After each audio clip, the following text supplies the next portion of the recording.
Greetings and salutations. Welcome to day 3, ladies and gentlemen. I'm Admiral Revan, Australian community contributor for World of Warships, and I bid you welcome to day 3 of the playoffs for King of the Sea Season 15 for Asia server. Now, ladies and gentlemen, I have to say that it's going to be very interesting battles coming up soon. We've got some good lineups for clans going in head-to-head today. And I have to say that just by looking at it on the list, we got like clans like Vor, STR1, Suki, Heal, KOTS, WBXL, JC, NFG, YYUT, VS, Aya, BM, HSF, STCN, Naev, and Kusa, and CCLB. Now, those are the clans that are going at the moment head to head with each other in the first round, round 16. So how it's going to happen is that they're going to be playing off against each other for the first round, best of 3 maps. Now, whoever wins out of that will go into the next round and to the lower bracket, and then go to round 8, which is, you know, getting shorter and shorter. Who's going to be going towards the semi-finals. Now, hopefully, we're going to have some great games tonight. So, it's going to be pretty full on today. Now, one thing I will mention about the giveaways is that the giveaways have changed a little bit. Now, the giveaways will be given after each, you know, round stage. So, we will let you know when we're about to do the giveaway so that you quickly get yourselves in there. So, hashtag KOTS, jump in the giveaway right now while you got the chance. And you have to be following the channel and stick around, sit back, relax, and enjoy the show. Now, I'll be co-streaming alongside with 99 Destroyer at the moment, and also Panoramics and the 1060 and Shin are actually commenting as well too. They'll be with you really soon, so just bear with us. Yes, we can hear you. Excellent. So, yeah. Here we are back at it again for another KOTS broadcast. This is going to be exciting. This is very true. I mean, like day 3. That's we have seen some interesting games already, and I noticed that your green screen is showing your bedroom. No, that's not great, is it? Which side do I need to move? This side? Hang on. I think it's the right-hand side. Hang on. This way? Side. Or this way? No, the other way. This way. Way. Yes. Okay, just tell me when it's covered. Keep going. You good? Yeah, keep going. There. Yes. Okay, hang on. Stay. Cover up my end. Stay. Is that good? Stay. Yeah. Okay. Good. Okay, we're good. We're laughing.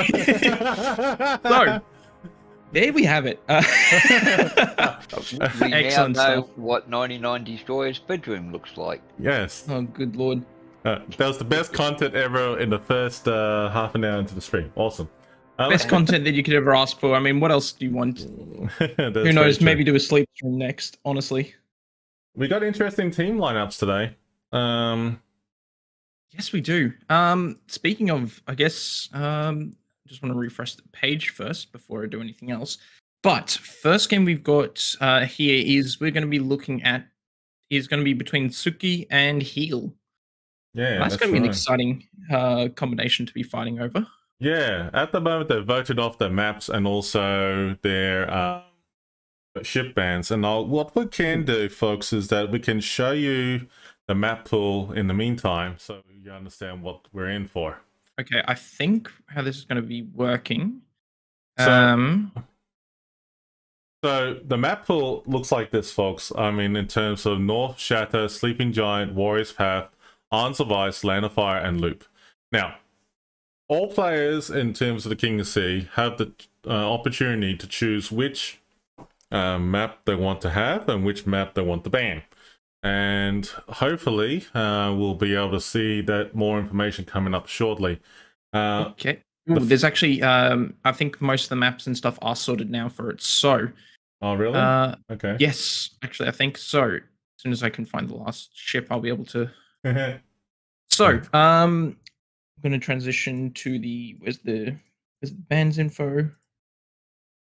Yeah. No, map pool. Map pool is what we're doing. Yeah, map pool. So yeah, so basically what's happening at the moment, we got the map pool right there: North, Shatter, Sleeping Giant, Warrior's Path, Islands of Ice, Land of Fire, and Loop. There's the choices of maps that players get to choose from.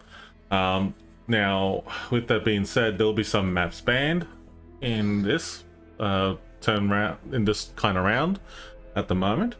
So we're going to be finding out real soon. Now, if I understand this correctly from what I last saw in the announcement, it is actually best of 3. Yes, that would make sense looking at it.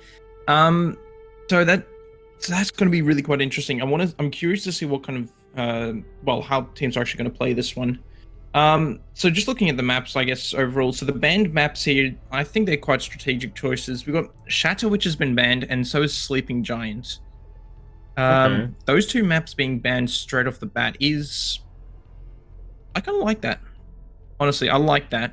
Those 2 maps being banned. Shatter, I really don't enjoy that in competitive format. Meanwhile, Sleeping Giant can be questionable. So seeing those 2 maps removed from the map pool is awesome to see. But I don't know if you have you seen what the bans for the first match are? At the moment, I haven't seen an updated version of that yet. Well, if you just refresh the page, the banned maps for Loop for the first one are actually the Marseille and the Kleber. That's interesting. The Marseille and the Kleber have been banned for the first map on Loop. Now, I think they're smart choices. Kleber obviously being banned, it eliminates, say, the possibility of going for those YOLO torpedo rushes and nuking the enemy ship. Does slow down a little bit in terms of what kind of caps you're able to go for, because, well, it's that with the Marseille is like practically the fastest ship in the game. And banning the Marseille, that thing we've seen a lot of usage recently, haven't we? We've seen that ship being used very, very heavily. Oh, the website is having trouble updating. I just noticed that in the Discord on the KOTS. Very cool. Yeah, that's okay. Yeah, the Marseille being banned, that's a good ship to be banned off, in my opinion, because we've seen teams absolutely abuse the speed, the guns, and just, well, some of the tanking ability of that ship when they're pushing forward. So, especially again around the flanks. So I do like those bans for being played on Loop. What are your thoughts, guys? Well, yeah. Go ahead. No, you go ahead, Panoramics. You have your say, buddy. Well, thank you. Well, having the quick DDs out of the game for now and the Mercedes out of the game, yeah, I think it's interesting to see. Yesterday we saw a lot of them, so with the speed boost not there, it will surely become a different gameplay for this match at least. And your thoughts, Ian? Well, I reckon we'll only see 2 destroyers. So by getting rid, like Panoramics just said, by getting rid of the fast DDs for that quick cap, does that mean they're going to go for the more stealthier DDs and only have 2 DDs and have a heavier cruiser? You know, it opens up a lot of possibilities. That's my thought on it. I still reckon we're only going to see 2 DDs. It's going to be interesting. I wouldn't be so sure and just say the 2 DDs, because I mean we've been seeing a lot of teams recently going very, very heavy in terms of bringing a lot of destroyers. Like we've been seeing 3, 4 destroyers constantly. So I wouldn't be shocked if we see another like 4 destroyers on this map. Really, it just makes perfect sense. Keep jumping the giveaway, guys. Hashtag KOTS in this want channel. The vision, want the torpedo power. Exclamation mark KOTS is for well, some of the firepower that you can bring channel. with some of those destroyers, they're really quite brutal. So, if you manage to position the DD correctly, they can hammer something down quickly. No, exactly. I mean, we saw, what was it, yesterday, I think, for example, one of the combinations we saw was Ragnar and Marceau, I think, was one of those combinations, for example. Or Darings. like just some absolutely incredible DPM those ships can pump out. And even if you're in a St. Vincent, for example, they're going to really whittle down your hit points quickly. So I'm curious to see what kind of strats these teams have got worked into their mind of how they want to be playing loop. Warriors, but yeah. Well, with that being said, though, what we have seen in yesterday's gameplay has been very interesting with all the DD combos. Like the Z42, okay? We got the Z42 was shown in there. Carbos was shown out of the whack, out of nowhere. Then we had the Delny, was like a very interesting gameplay again. But as you said, you know, we can't forget or neglect the Shimikaze. But the thing is that we are seeing some interesting DD gameplay throughout all the classes and nations, which is very good to see. But it's actually going to be interesting to see how each of these destroyers will be used and all these maps they're going to be playing. So I don't know how many destroyers are going to be used per map for this one coming up now. Yeah, I'm curious. So obviously the first map here is actually going to be Loop. So might as well actually just showcase the video for that one, shall we? Yeah, look folks, we're going to show us the map called Loop, and you probably have seen it many times before, but we're going to show this Loop video and we'll start talking about that shortly. Here we go. Along the Portuguese coast lies a crossing of sea lanes critical to the survival of opposing fleets. Surrounded by towers of crimson sedimentary rock and the expanse of the blue Atlantic, these two fleets will soon engage in a trial by combat where only one team can claim victory. This is Loop. Loop is a 48 by 48 kilometer domination style map with 4 cap points running in a line from west to east. The A and B caps are on the left, C is in the center, and D is on the right. In this new configuration, Loop now has 2 capture points on the west side of the map that can be seen as the team's home caps. Teams will now have to weigh whether it is worth deploying more ships to the west to try to capture the enemy home cap. In the center of the map, capture point C has been greatly reduced in size. It'll be far more challenging for destroyers to comfortably capture this point without sufficient support from teammates and nearby radar cruisers. On the eastern side of the map, capture point D was moved further east. Destroyers wishing to capture this point will no longer find the safety of the island in the middle of the cap and face the threat of enemy radar or even enemy hydro from nearby islands. 18 ships. 2 teams, 1 victor. It's time to play Loop. Okay, so we're going to show what the map looks like. Yeah, Loop. We've been getting very, very familiar with this map lately over the past, last week, however. Yeah, it's been a staple so far because that's the map that Wargaming had laid out as I guess the default map for definitely yesterday's group stage. So we have seen a lot of teams be very, very comfortable on this one. I wonder if this is one of the reasons why this map was actually picked first, just because, hey, we've been playing it a lot. We're actually feeling very, very comfortable with it. Let's go and play in this one and see how we go. So what are your kind of thoughts on how teams might play this one? Do you think we're going to see much aggression like we saw with, say, Vor yesterday with that massive push down the 1-2 line for the AB caps, or do you think we're going to see a bit more of a more chilled playstyle, as in go for caps and just hold those caps and just sit in that center line and just wait for your opponents to push in? What do you guys think? Ooh, that's a good point. I'll be thinking more lines of that. One side is going to be very aggressive, either north or south, depending. But one of them is going to be like passive defensive, but they'll have themselves grouped up and ready to do aggressive push when need to. So if there's a possibility that they're going to have a fleet dedicated to do a flanking maneuver and a fleet dedicated to be the decoys. And we have seen that yesterday a fair bit.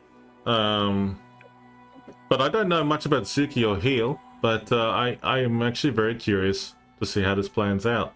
Looks like we got the 3 maps. It's like Loop, Warriors Path, and Islands of Ice that they have chosen. That's correct, yeah. So Suki picking Loop is as just saying before, I think that's just what they're comfortable with after having played it for, well, obviously throughout yesterday and the past week or so.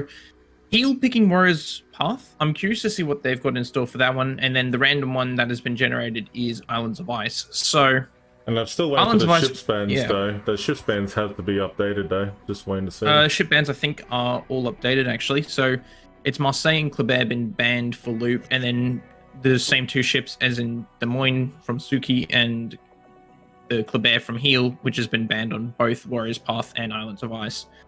So you might just need to refresh the page there. Yep. But like that's some strategic choices there.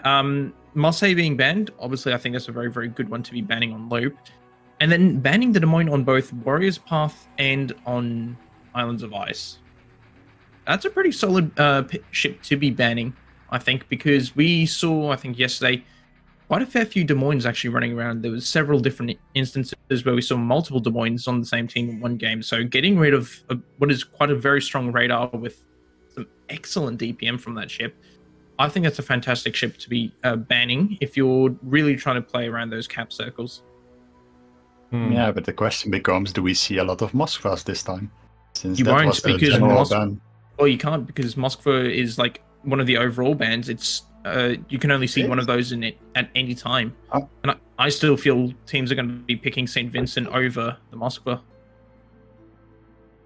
So for all we know, we could be seeing like more Stalingrads or something, or more Salems. I'm curious though to see what comes about.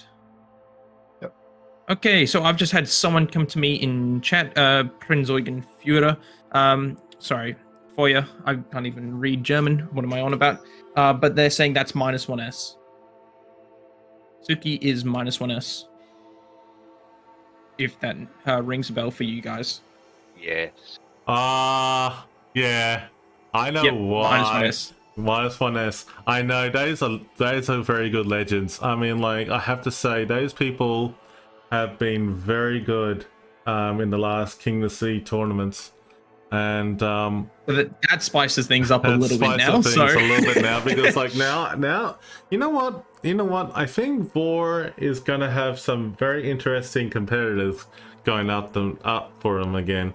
So because -1S, also STCN have done a very good job in competing against Vor. But with that being said, STL1, we haven't really seen much of it, but that aside from that tiebreaker we did yesterday, it was a very interesting gameplay.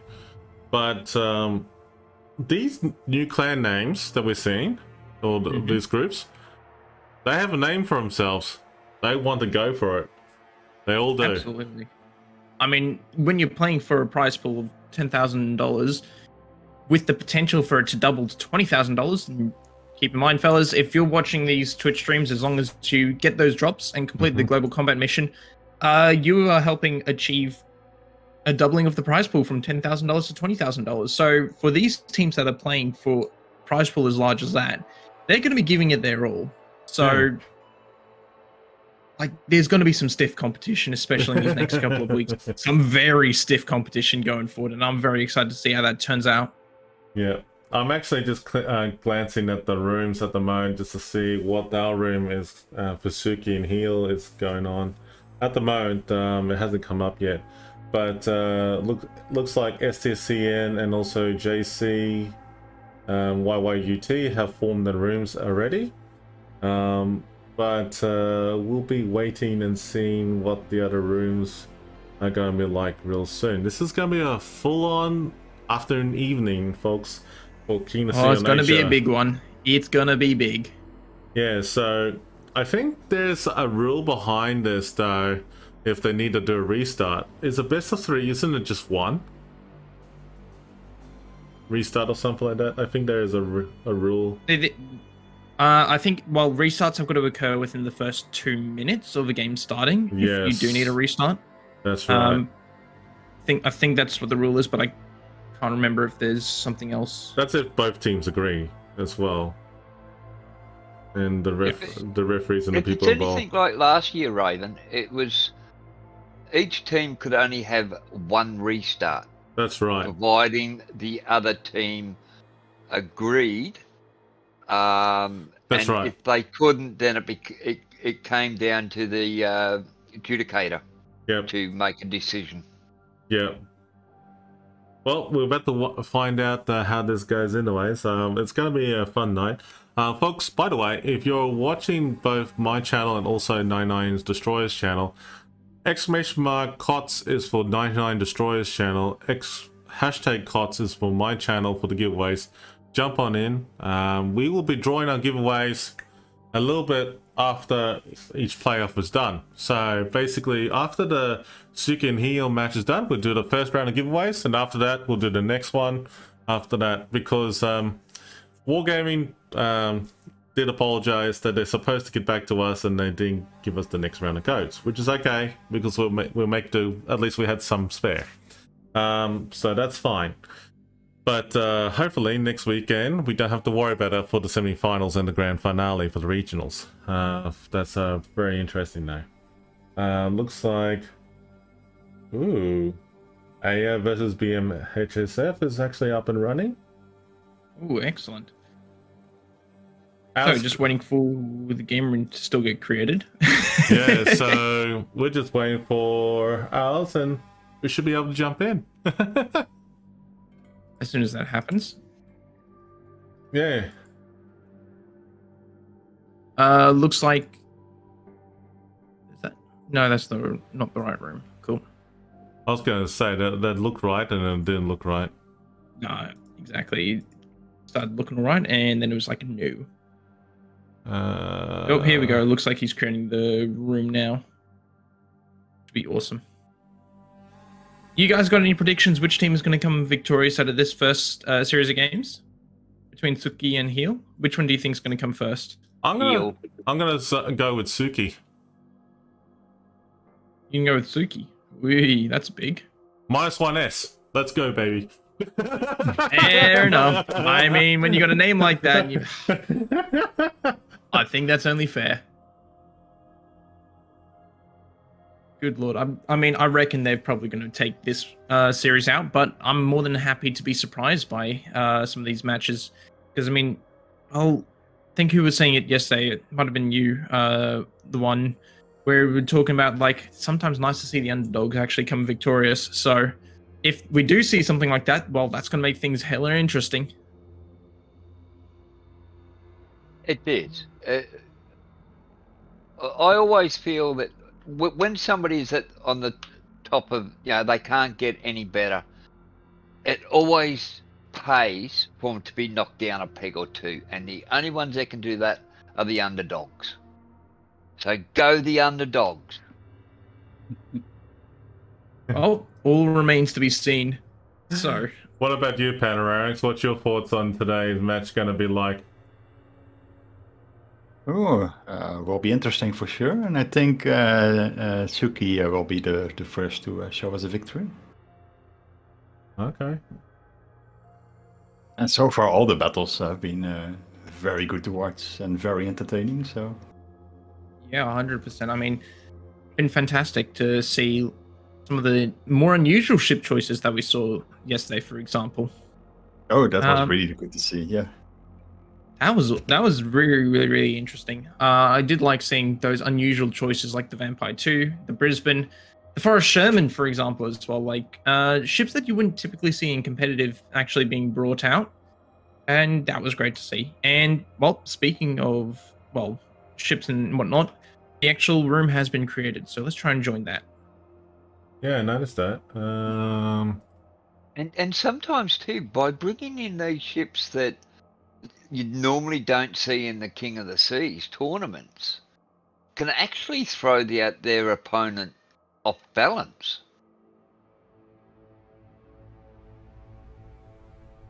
%. I mean, if you bring a weird ship, one of the things that people may try and do is pick something completely out there that's going to make your opponent question exactly what it is you're doing.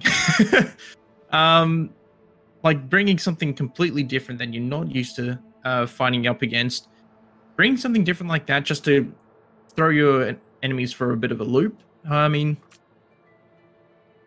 probably what you want to be doing sometimes, just trying to get their head into a spin exactly what it is you're trying to do and how you play against that. Because, well, it's easy enough to say, hey, I know how to play against this ship in randoms because, well, it's randoms. You're expecting everything. In a competitive format, when you're expecting to see certain ships played in a certain way, seeing something out completely different can actually screw with, say, the strategy you're trying to run. For example, Trump yesterday. I don't think many teams were expecting to see a Trump utilized on Islands of Ice, for example. Now, that ship, obviously having the airstrike, is fantastic for trying to dig out ships from Honey Island. And we saw yesterday, Z42 that was parked behind the island, he got airstriked. He lost half his HP to it. As he was trying to dodge it as well. And he got nuked by ships that were just waiting to shoot his position. So trying to play around with these more unusual kind of ships, I do love that. Yes, yeah. It's good to see. Yeah, you've got to find ways of off-balancing your opponent. And like you say, the Trump. Never seen one in the tournament up until yesterday. Mind you, they haven't been out that long, but up until yesterday was the first time we saw one. And it was used very effectively. It's... Basically, you've got a small CV in the game, haven't you? In essence, like, having those, like, airstrikes that come down off cooldown very, very quickly with full squadrons each time, it can be quite devastating against other destroyers and even cruisers. So, using it to its fullest extent, it can actually be quite powerful in the right hands. In saying that, though, like as I was talking about yesterday, you need to know exactly what you're doing with the ship, and you need to know exactly how to be playing against other ships as well. Because if you don't play that thing correctly, you're going to get absolutely ruined. And your game, well, that might be saying goodbye, honestly. So you got to be very, very careful and very, very strategic about how you're playing some ships. And if you do manage to make them work to their fullest extent, well, you're going to do very, very well. But there is a certain level of skill required, and that's why we're seeing these unusual ship choices being brought out in, well, the top competition that you can possibly be playing in. I totally agree. So Dandy Tide, for the person who just joined in the chat right now, Dandy Tide, just a heads up, World of Warships is actually a bit of a, well, it's like an online MMO strategic game where you can actually have fun with your friends online, wherever you are, which region you're from. Like, for example, if you're within the Asia, North America, or EU region. With that being said, though, the random questions that you have asked in chat, it's actually a tournament we're doing King of the Sea. It's a 5-minute stream delay, just letting you know. But yeah, just sit back, relax, and enjoy the stream, buddy. We'll show you what it's all about. The first game match is actually going to be happening in the next 5 minutes from now, by the time you hear this video, what I've just said. So just sit back, relax. Enjoy the show. Enjoy the show, and everyone else in chat can help you out with answering your questions as well. Don't worry. Oh man, so just waiting for the room, I think, to get fully populated now, and so we can all start and everything. So this part where we've got to keep waffling on and just wondering what exactly we want to keep talking about while this happens. So, what unusual ships are you hoping for to be brought today? I'd like to see another Trump. You know, I'm actually wondering if we're going to see a Preußen. Preußen would be interesting. Ooh. Or it could be that funny-looking ship that Raven seems to like. Or the Incomparable. Yeah, it's incompatible to everything.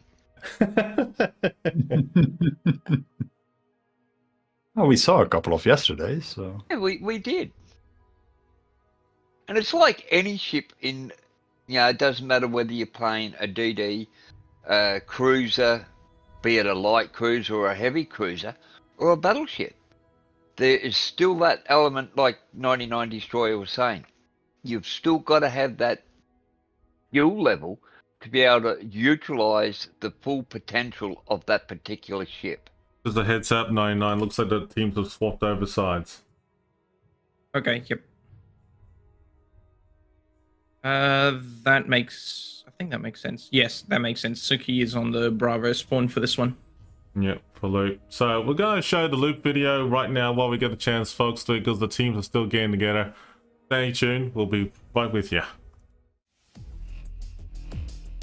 Along the Portuguese coast lies a crossing of sea lanes critical to the survival of opposing fleets. Surrounded by towers of crimson sedimentary rock and the expanse of the blue Atlantic, these two fleets will soon engage in a trial by combat where only one team can claim victory. This is Loop. Loop is a 48 by 48 kilometer domination-style map with 4 cap points running in a line from west to east. The A and B caps are on the left, C is in the center, and D is on the right. In this new configuration, Loop now has 2 capture points on the west side of the map that can be seen as the team's home caps. Teams will now have to weigh whether it is worth deploying more ships to the west to try to capture the enemy home cap. In the center of the map, capture point C has been greatly reduced in size. It'll be far more challenging for destroyers to comfortably capture this point without sufficient support from teammates and nearby radar cruisers. On the eastern side of the map, capture point D was moved further east.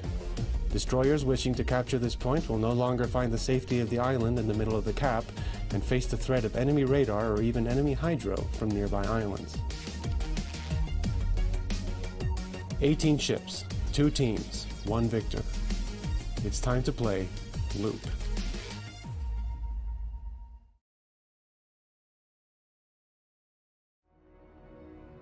There we go. Looks like the team is almost nearly ready to go.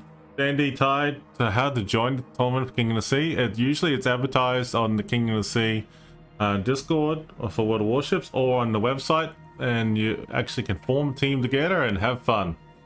So that's how you do advertising like Wargaming does that properly, like YouTube videos on their web portal. I think even in the game launcher itself, there's plenty of information that goes around it. Obviously, entries are a little late for this season, but next season, if you're really interested, try and form yourself a team with at least 9 to 10 other people, I think. Something like that, obviously including a couple of reserves.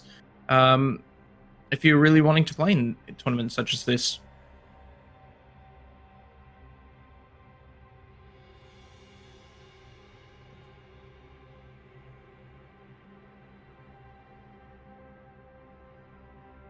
Yeah, so basically just like whenever King of the Sea is advertised and they do the lead up for it, that's the time when you start saying, I want to form a team. Yes, I want to be doing something. That'll be the time that when you want to start getting into it. Yeah, it wouldn't hurt if you keep on practicing already. If you're late for the tournament this time around, just start practicing with your fellow teammates for the next King of the Seas. Best way to be doing that is just by joining a clan for a start and playing some clan battles, getting a little bit of a feel for competitive gameplay. Once you started doing that, then, well, that's the first step into actually doing competitive overall. Clan battles is the first step, and finding yourself a good clan, that's always awesome. Yep, and at the end of the day, as long as you're having fun, that's the main thing. You see, like, when it comes to tournaments and that sort of thing, the trouble with tournaments is that you always have to try and find a group of people that will be able to commit. That's the biggest thing. And the second thing about it all is that when the time comes, always have a backup plan if something goes wrong. There's always be aware of the tournament conditions, follow and abide them strictly to the T, because they can be pretty harsh. But aside from that, it's a good free-to-play game, and the tournament's free for you to enter, to enjoy, and the rewards are endless if you do win. So, hey, more power to you. 100%. I mean, it's definitely worth the experience. I think if you can commit the time for it, it's worth the experience. How are we looking? I think we're still waiting on one more player for Heel's side. And then I think we might be ready to go, because they've got 8 out of 12 players total at the moment.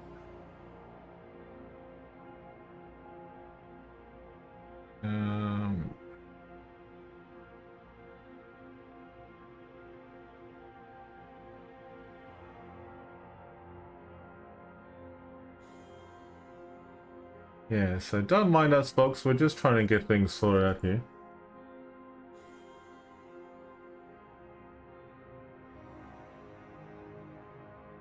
Yeah, the adjudicator is just checking to ask where their last player is now. So see if this last player either turns up or if they're going to go in short with one player. If they do, that's a little bit questionable one.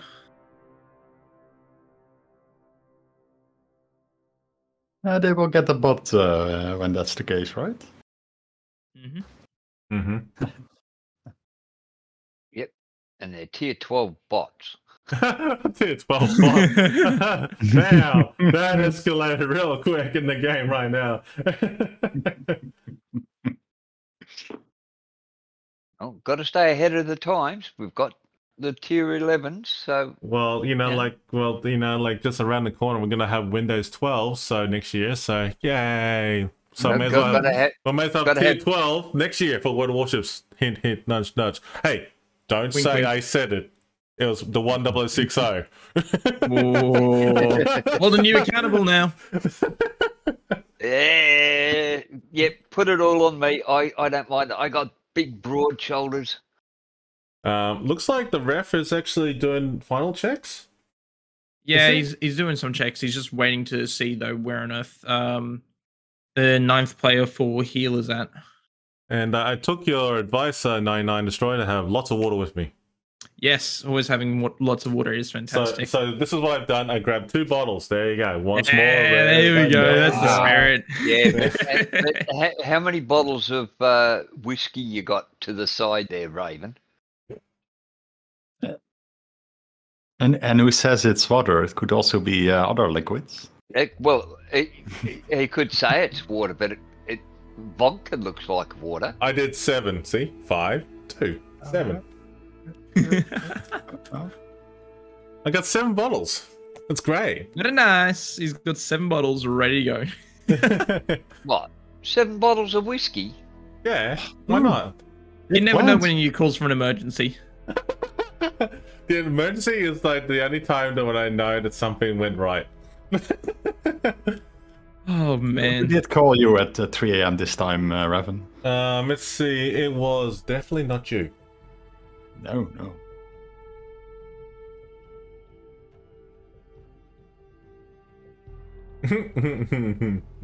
I see that someone is picking on my mods already. Good job, DSS Soul Leader. Proud of you, bud.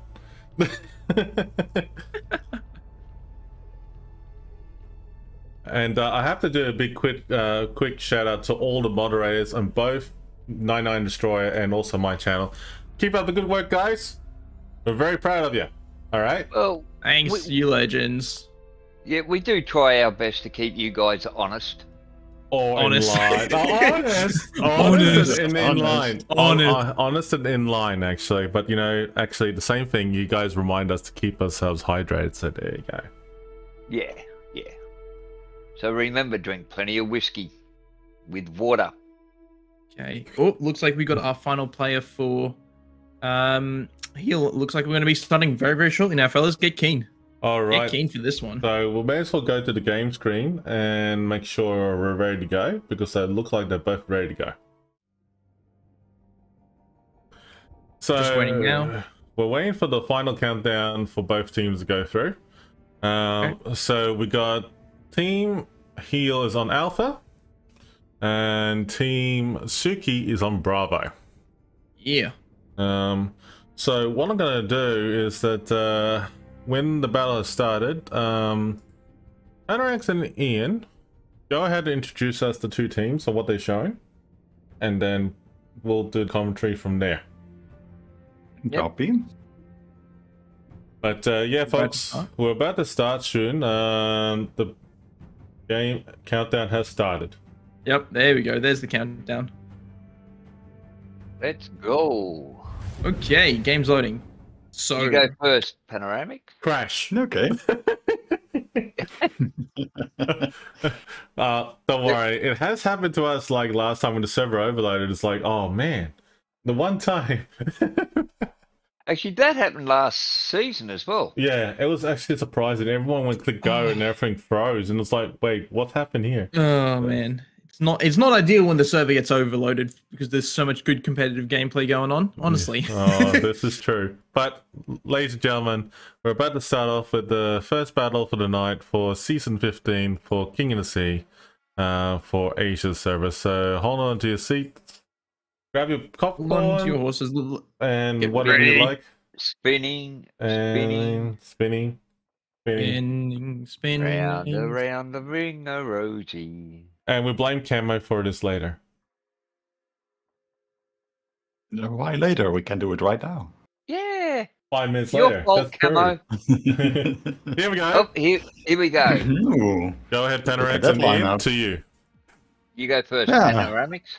Oh, show us he those was- interesting ships. Yeah, he was bringing the Montana, Kremlin, Des Moines, Stalingrad, Henry IV, Napoli, Gearing, and Double Delny. Ooh, interesting lineup. What about you, the one? Okay, for heels, we've got the Ohio, Conqueror, Des Moines, Stalingrad, Napoli.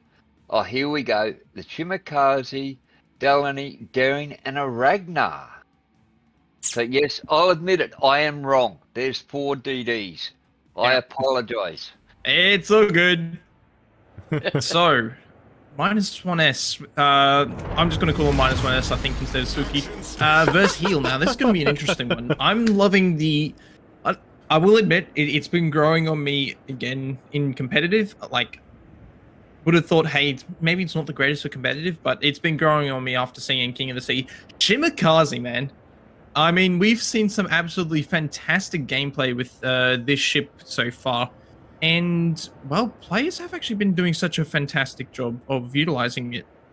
Particularly, I guess we've seen a couple games on this map now where I believe people obviously running, say, the RPF skill have been able to get some fantastic blind torpedoes onto people. I mean, there was a couple games the other day, I think, where we saw people were able to get some... what's it called? Blind torpedo dev strikes against people, and that was amazing to see. That is very true. On Heel's side, it looks like that the Delny is going loosely towards Charlie, and they have one of the other Delnys accompanied by the Napoli, Montana going hard towards Decap. Now, it's going to be interesting to see what's going on over here. It's like there's a hard push going on towards A, with the gearing Des Moines, Henry. I haven't seen a Henry in ages in KOTS. It's been a while since we've seen Stalingrad as well, I should say, in King of the Seas. I don't think we've seen one yet. Yeah, well, we have. Oh, hang on. Delny's been spotted. Shots coming out from the Ohio. Oh, no, he's not been spotted. It's been the Stalingrad that got spotted. Shots out. He's gonna dodge. I think he'll be fine. Yeah. He's fine. But look at the way this Delny's playing. He's gone really hard, really aggressive into the center of Charlie here. Now, that's not something we've been seeing a lot of lately. It's been more of a case of teams trying to play that nice and safe, where they're staying on the edge of the cap instead of committing. That's a very, very bold play from the Delny, trying to commit himself into that island because he doesn't leave himself much room to actually escape. The Shimikaze and the Delny are having a bit of cross shots with each other right now, so yeah. But in a way... Yeah, that Delny's actually done himself pretty good, tucking himself right in against the island, trying to stay as safe as he possibly could. However, now that he's tried to run, he's actually just copped a big salvo there from the Stalingrad. And he's done the right thing done the right thing by deucing the injure boost and hauling ass away from that right now. Ooh, that was a big hit from the Ohio on the Napoli. Yeah. Good stuff just before he went dark. However, Shimikaze has launched torpedoes, at least roughly in the direction of both the Delny and the Napoli, so... Curious to see if that Napoli is going to eat anything. Meanwhile, taking a look over near the Alpha Cap, Gearing's actually going quite forward aggressively, so got to be careful he doesn't get caught out by either the Napoli or the Delny. But I think at the moment he's looking all right. That does look like they're going to want to push that though from here with both the Des Moines and the Henry. They're wanting to really push around the 1-2 line, and I think try and take the advantage where they can. Shots coming out from the Conqueror. Are they going to hit the Henry? Nope, he's dodged those successfully. It's actually interesting to see how both teams are reacting to each other. It's like whenever one attacks, one defends. The other team attacks, the other team defends. It's actually a bit of a stalemate between each other. So it's ooh. Radar in the center here against this Daring. Is he going to get absolutely chunked? Doesn't look like it. Oh, then again, shots from Montana coming in. Oh, and they will miss the Daring. Unfortunate for the heel side there. One thing I'm very impressed about is that how both teams have positioned their battleships. Like the Montana and Ohio on either team are positioned opposite each other between the Charlie and Delta Cap. And that is actually very good positioning and angling on both sides. Hang on, I think it's important though, in talking about battleships, to take a look at what's going on over here on the AB side of things. Kremlin pushing up really aggressively into this center island here in F3. Yeah, This you're is, right. couple torpedoes there on the Conqueror. Fantastic Ooh. torpedoes by the Gearing. He's actually lost he's down to like half his health. This is not good for minus one Suki. S here, or Suki in this situation. Because, well, they've got a Conqueror that's now on half his hit points, and they're coming up against a push of 4 different enemy ships, possibly even with support from the Stalingrad and Delny coming across. So I'm not really looking forward to this kind of a shove here if I'm on the receiving end. This is not going to be good to be fighting against, and he's on double fire now, and I think he's still flooding. So, ooh, that's not an ideal situation whatsoever. Yeah, look at that. This Conqueror is absolutely like taking a huge amount of damage here. He's already down to 15,000 hit points, which is terrible start in a Conqueror of all ships. That 9k. That Suki is really, Conqueror is really hurting. Big time. Yeah, I can fantastic see it. smoke by the Gearing there to be smoking up the Des Moines. However, he is just a bit too close to the Delny, so he's been spotted. But I don't think he really cares. He's really just trying to put the work in, try and nail this Conqueror before he can get safe. Conqueror's on 3,000 hit points. He's got another 22 seconds until his heal comes back up. Is he going to survive this? I highly doubt it. Well, we're about to find out in a second here, unless they're going to take a blind fire shot. But it looks like it's not going to happen, so... Oh, yeah. Looks like Conqueror's going to get away. He just managed to get out of range and go dark from those enemy ships. Good on the Conqueror player. So, still keeping himself alive in the fight, and now he's just popped his super heal. We're going to watch himself reprint an entirely new ship. So he's going to be all right. Meanwhile, on the reverse, if we take a look at the C and D cap, Suki's actually managed to capture not only Charlie, but they're pushing really aggressively here and towards the D point. As I was saying, it's like earlier, it's like one side's going to flank, the other one's going to push. And so this is interesting to see how they're reacting. I think that Suki or minus 1S is going to probably, you know, flank themselves, you know, like from the 1 and 2 line and regroup right towards behind C, with the people in C helping them to repel that attack. Maybe. It's a possibility.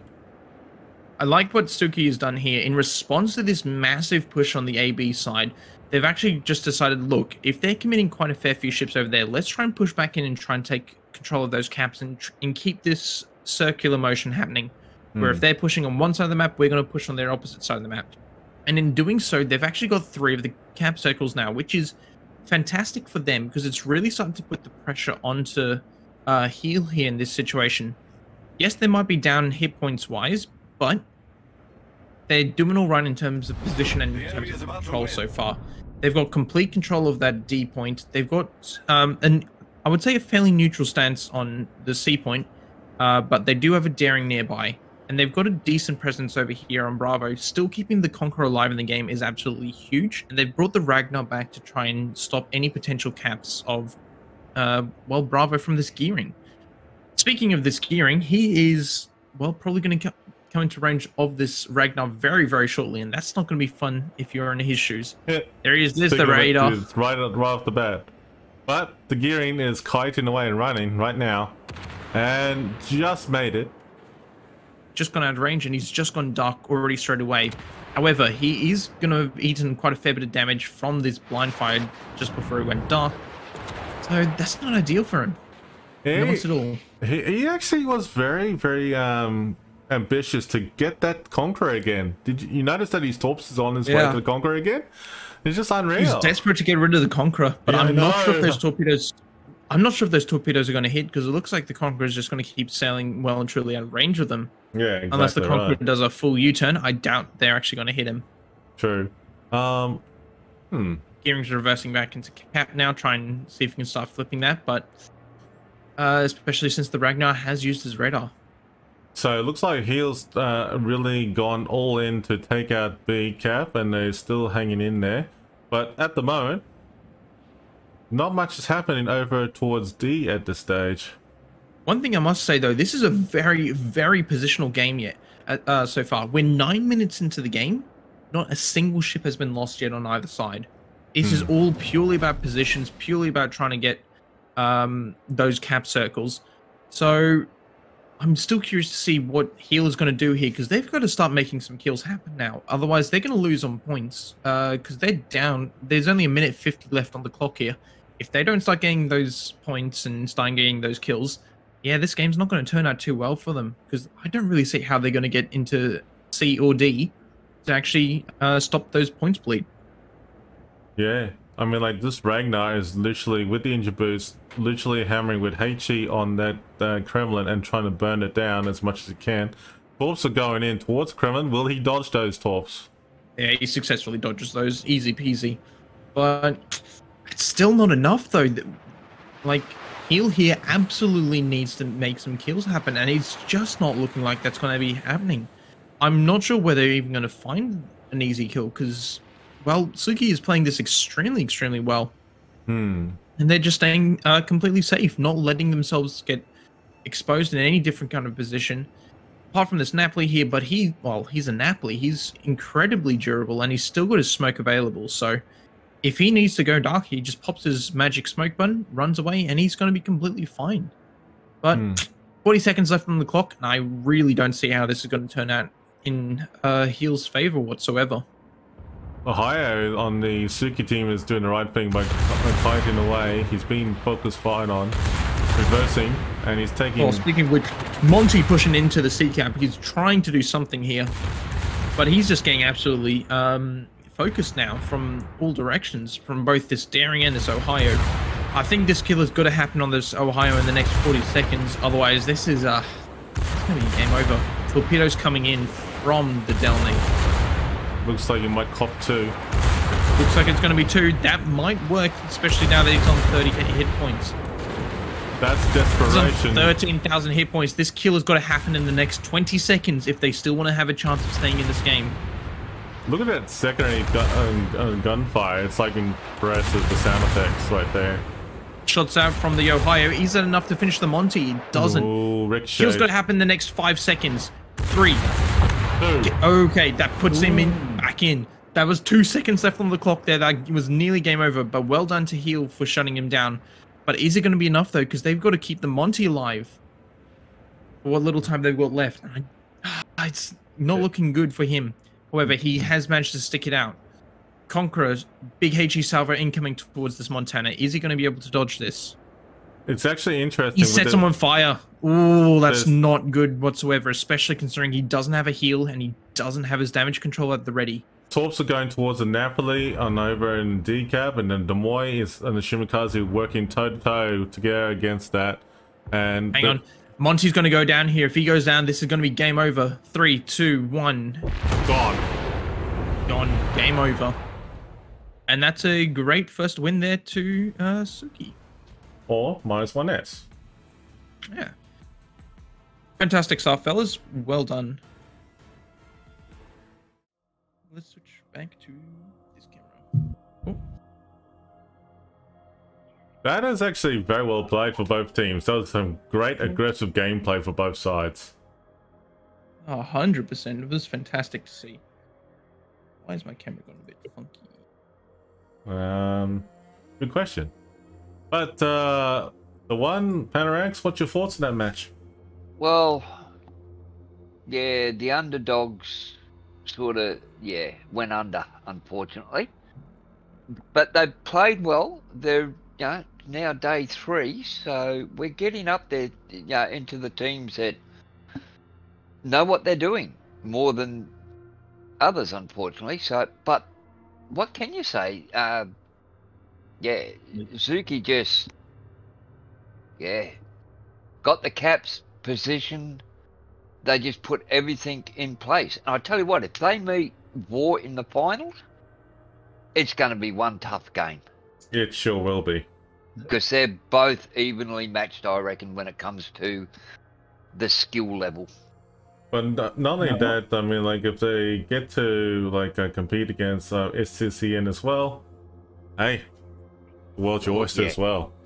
But Also very impressive to see that both teams only lost one ship, so it Exactly, I was quite mean- that is punching very match. true. And it was all right at the very, very end of the Yeah. game as well. Yeah.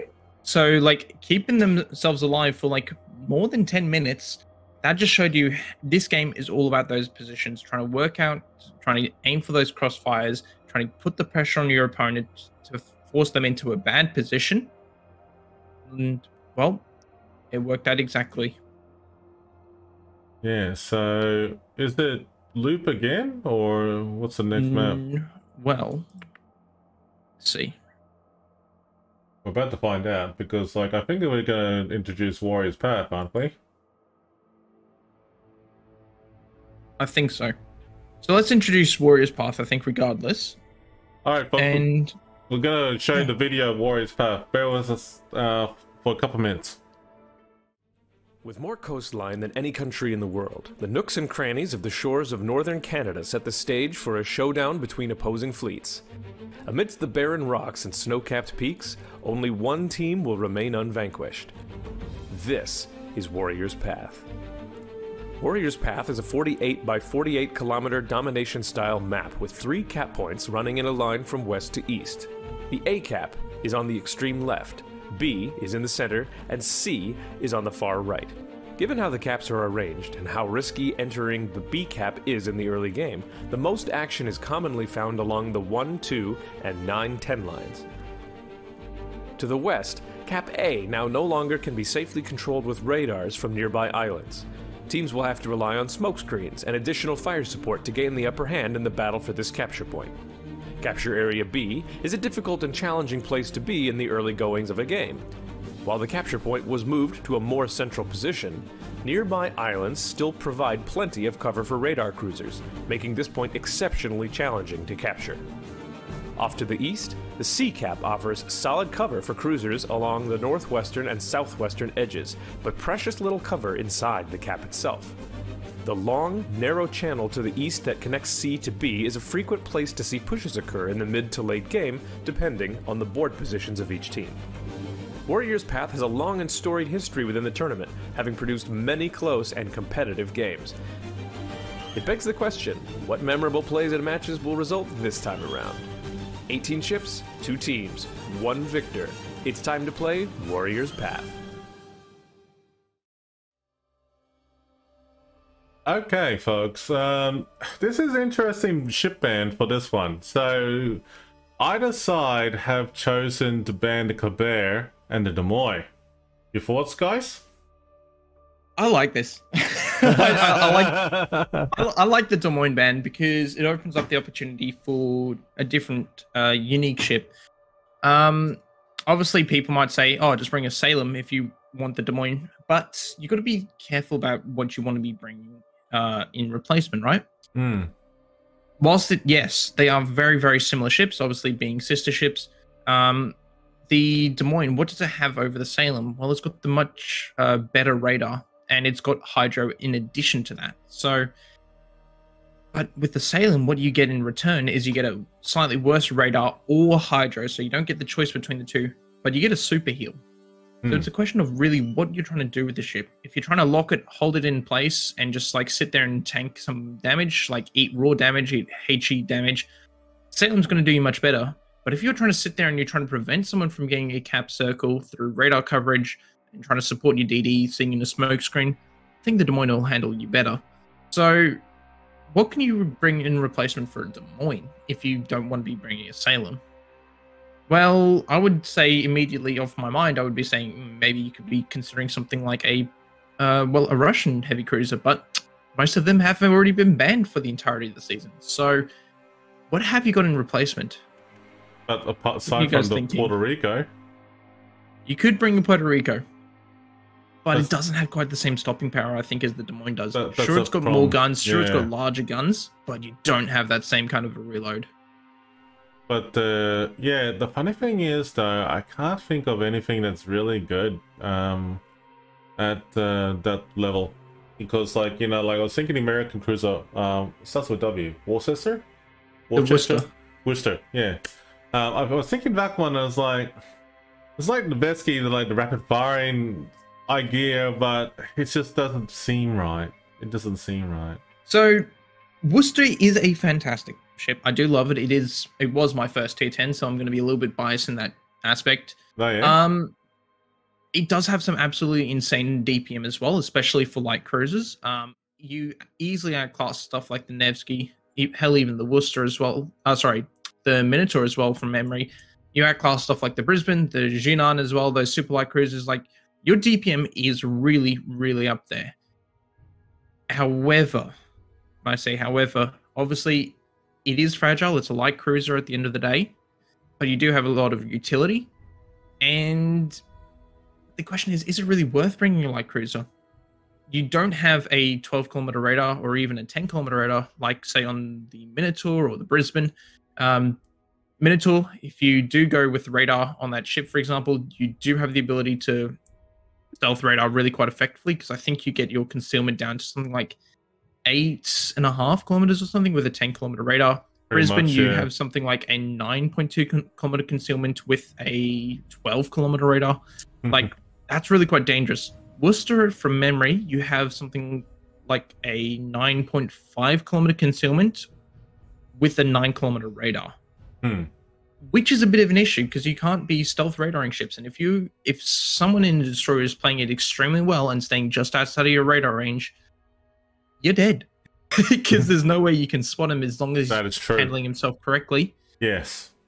There's not much you can really do in that kind of a situation. So, Panorax and One, what's your thoughts about this Warriors path we got coming up now? Yeah, I always like this map for some reason. It's because it's so diverse. I actually the bands. I love this map with the Shimakaze. If you've got the 12k torps, there are so many places where you can just sit back and hide and bide your time, wait until the ship comes within range, and if you've got like a 5.6k detection, zip out, fire your torpedoes, and go elsewhere. So, for DDs, this is a good map. Yeah, It certainly isn't bad. Even for cruisers, if you position correctly at some of those islands, it's really hard to get you away from that island. Why's my camera just died? Hello. So No, maybe the camera's still because my end has died, so what I'm going to do. So maybe because there are so many islands, will we see a Trump? Yeah, Maybe. it's a good one. That's a good point. Because the Or Trump, Gouden Leo, for that matter. The Trump think is not banned, so that's a very good point. I think it was on this map yesterday that they had the Trump. Was it Thor that had Not it? this map. No, it was Not this on. map, no. Not It this was one. on. Whatchamacallit? That Really? was on Islands of Ice. Islands of Ice, yeah, that was a good one, actually. That was a very good one. Yeah. But here, the Trump would excel if it's in the hands of an experienced commander. I don't know about necessarily excelling on this map. Obviously, there is island cover, but I think something like a Daring would actually do you much better.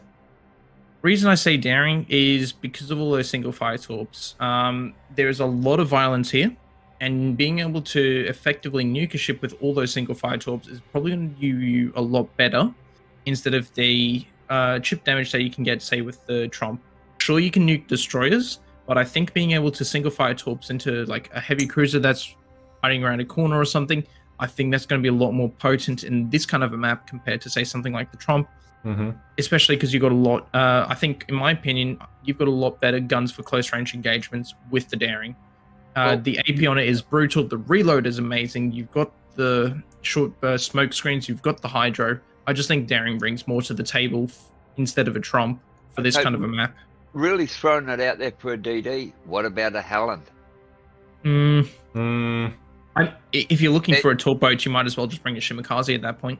Yeah, but a Shimakaze doesn't have the torps are nowhere near as quick as what they are on the Halland. Sure, they're not as quick, but what are you doing? But not as devastating. It's more like the Halland spores like stinging a bee compared to Shimakaze, even though the torps is a little bit slow. Yeah, sure, but they pack a punch. Yeah, I know they do. Maximum damage is 27,500 per which is core. beautiful. Yeah. So the main argument I have, say, against a Harland is whilst obviously you do have some decent guns, you do have a heal, your torpedoes, they reload very, very quickly. You do have, obviously, quite anemic damage in comparison, though. What are you really planning on doing? Because you're not going to stop a push on a flank, or you're not going to nuke a battleship with all those torpedoes, right?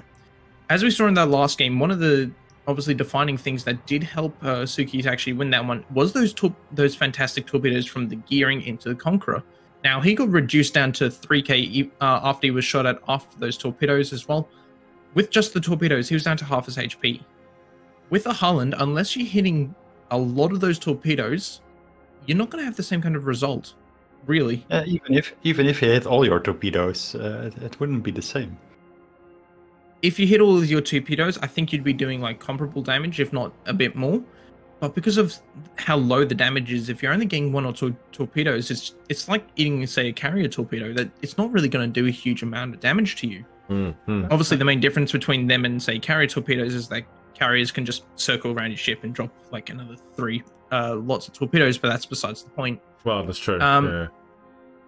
Harland is very good for chipping people. Shimikaze is better for nuking people. And I think nuking ships is a lot better for KOTS because, as I was saying the other day, what are you trying to do with competitive gameplay in particular? You're wanting to eliminate ships as quickly as you can, I think, for most teams. Because you can always take back caps if need be. You can't really take back ships. In saying that last game we saw, though, that was a very, very positional game, but it really set up for being able to shut down enemy ships, right? So I think, yeah, just bringing a Shimikaze or a gearing is a lot better choice over something like a Harland. Well, I just did what I wanted to do. I stirred up the pot. Man. And 99, you were talking about bringing the daring. I think the Vampire 2 is also a valid option. Vampire 2 is Looks a like we're very starting valid right now. option. But, oh yeah, we're just starting. Vampire 2. Can talk about that a bit later, but let's see what we've actually got in this matchup first. I'm really, really curious to see what they've decided to bring. We're about to find out. So round 2 has started for best of 3, folks. And wow, okay, so Ooh. Suki or -1S has gone out swinging with a Montana Borgone, Moskva, Stalingrad, Masli, Shimikaze, Khabrovsk. Got me laughing already. Daring and Yu Yang. Okay, 99. Take us in about the heel team. Well, the most notable ships for me being brought on the heel team being the Salem, the Stalingrad, and probably the Z-42 as well for me. Delny, I can see that working. Like, obviously, that's a decent long-range fast ship for burning down enemy destroyers. It's got the speed, it's got armor. I'm fine with that. But like Z-42, we've been talking about this ship quite a fair bit lately. It's a German Harugumo. It's got that short burst smoke, just like the Daring, and it's got plenty of guns to be dealing with its opponents. That's going to be a brutal ship to be fighting, especially in cap circles. Looking at stuff like the Salem, though, I mean, as we were saying just before, it is going to be a replacement for a Des Moines. So he's just going to be looking at what kind of a position he's playing. Provided he's close enough, he will still have the radar coverage over the entire cap if he does choose to have it. It's got me wondering about the Khabrovsk though on the Suki team, because like I'm just trying to figure out Khabrovsk. I know that used to be a tier 10 tech tree ship, then became a Cold War ship, if I'm not mistaken. That's correct. It became a coal ship after. Yeah. Well, Delny got introduced. Yeah, that's right. So I'm just trying to think of. I know Khabrovsk by reputation was very good for against CVs, but I'm just trying to figure out. Well, how this is going to play out for the Khabrovsk. It's got a good combo. It's also still a pretty quick DD. Yeah, that's so what I'm thinking. Could be the speed involved. Yeah. But 100%. I mean, it's got the speed. It's got the ability to really like punish people. So it is a brutal ship. So well, what am I doing? At the moment, it looks like the issue with the Carver, though, in my opinion, though, is obviously having that speed, right? It's sorry, not speed. It's having its turning radius. It is an abysmal turning radius on that ship. So not being able to really turn easily is not good. Shots coming in at that mosque for straight off the bat. On the Bourgogne? Damn. Yeah. Okay, that was Z42 must have spotted him. Yeah. But that's a very strong, aggressive push over at sea.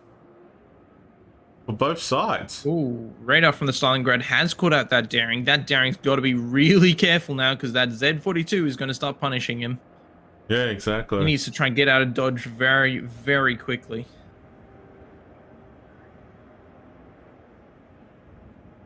Seems to have been doing all right so far, but all remains to be seen. Stalingrad looking like he's wanting to edge out to get a fair few hits into him. Nobody's going to commit themselves to the cap at the moment, which is interesting. Ooh, Delny versus Shimakaze. Let's see how we go with this one. Delny getting spotted here. He has been shot at by, I believe, the Stalingrad and the Bourgogne there. He's cutting away now, not doing a huge amount. I do like the Salem position. He's getting nice close up to that island and sea, which is honestly probably one of the best spots you can be sitting in a Salem for this map. Oh, torpedoes here on A. Are they going to hit? No, they're not going to hit the Yu Yang and cap there. Good on that Yu Yang for managing to predict and just dodge those torpedoes there, I'm assuming. So now he's actually probably going to get Alpha, which is not a great start for Heel. It's actually a very aggressive push for Suki at the go at A, which is very well played though. Heel is actually outnumbered like 4-2 over there. Definitely. But let's just see how things going over here over at Charlie. Most of the actions here at Charlie and Bravo. From the Stalingrad daring, that was a big hit for him to be pushing out and doing that. Stalingrad, we got to be kind of careful, especially from crossfire from, say, the Montana and Marseille. But this Z42 now has an opportunity, I think, to maybe look to deal with this daring, as long as he does it carefully. Speaking about does it carefully, is the daring willing to dare not to go around the corner? Exactly. Shimakaze out on the sea's been caught out, and now he's getting absolutely smashed by all these different ships. Salem, Delny, Marseille, he's just getting lit up. Daring is reversing into the Bravo cap, and that's what Suki is doing right now, so that's actually very well played there.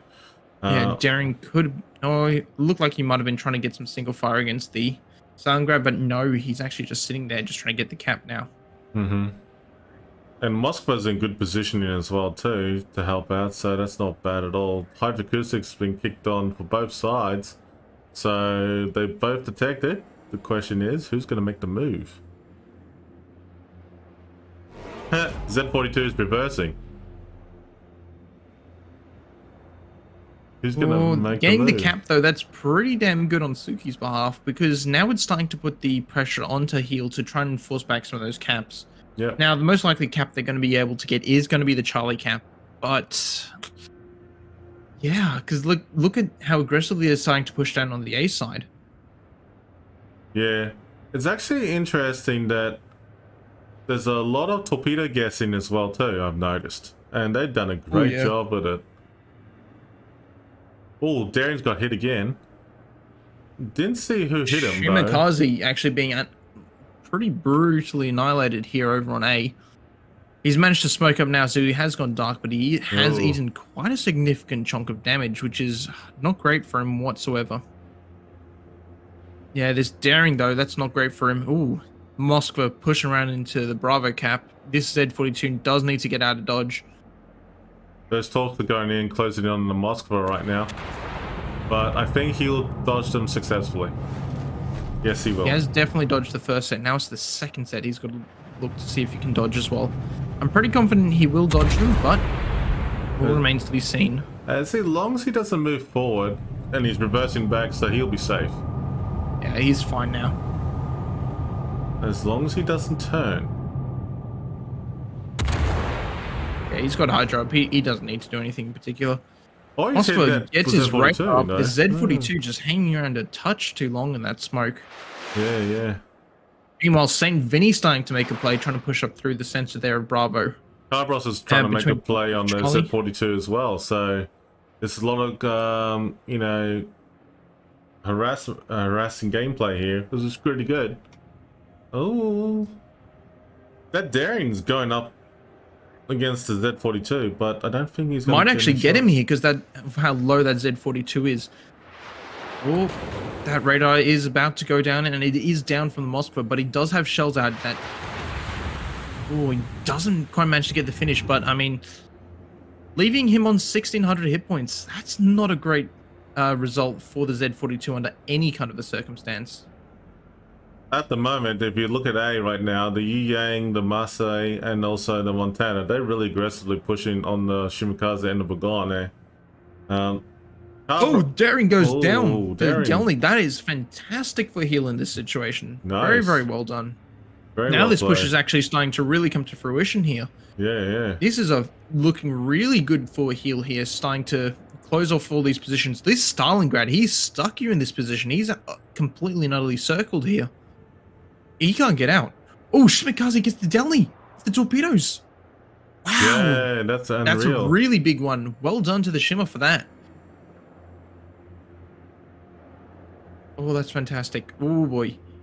So Moskva he does have the side/rear of the St. Vinny and Salem here. So that's going to be really quite important here because it means these guys kind of exactly push right into the Stalingrad. Moskva just dodging shells from the Stalin.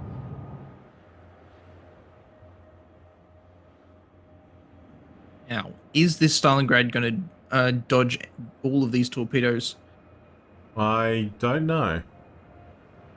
Oh, really close this torpedo, but yes, I think he is going to dodge them. Yes. How are we looking over on the Alpha Cap?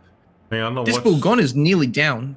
This is really bad over on this flank because what they're trying to do on C, which they haven't actually been able to do, which was push around and nail that Stalingrad. Twice. Whoa, torpedoes there on the Marseille. That's not great. Another one's gonna eat copied another again. one? Yep. He's going to eat another one. Ooh. Bulgon's got shots out. Is this Marseille going to be able to dodge?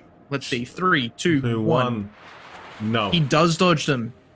But he is still flooding, though. And he doesn't have damage control or heal up. Is he going to survive this? Or is he going to go down to this? Maybe. It's going to be close. He's probably going to go down. Yeah, it looks like he's too late. A little too late. He's gone. Damn, he was only a few seconds away with the heal as well. So there goes the... well done to the Shimikaze managing to shut down the Marseille. And the Bourgogne still lives 5,900 hit points. And he's just limping out of there. Well done to him. Oh boy, that does give heal an extra little moment of clarity there to just keep in this game. Now, this St. Vinny here in center. Oh, this is not great for him. He's getting farmed by Kaba. So he's got to try and make sure he's safe. Shots coming out from Bourgogne. He's got broadside of the St. Vinny. Is he going to get absolutely smacked?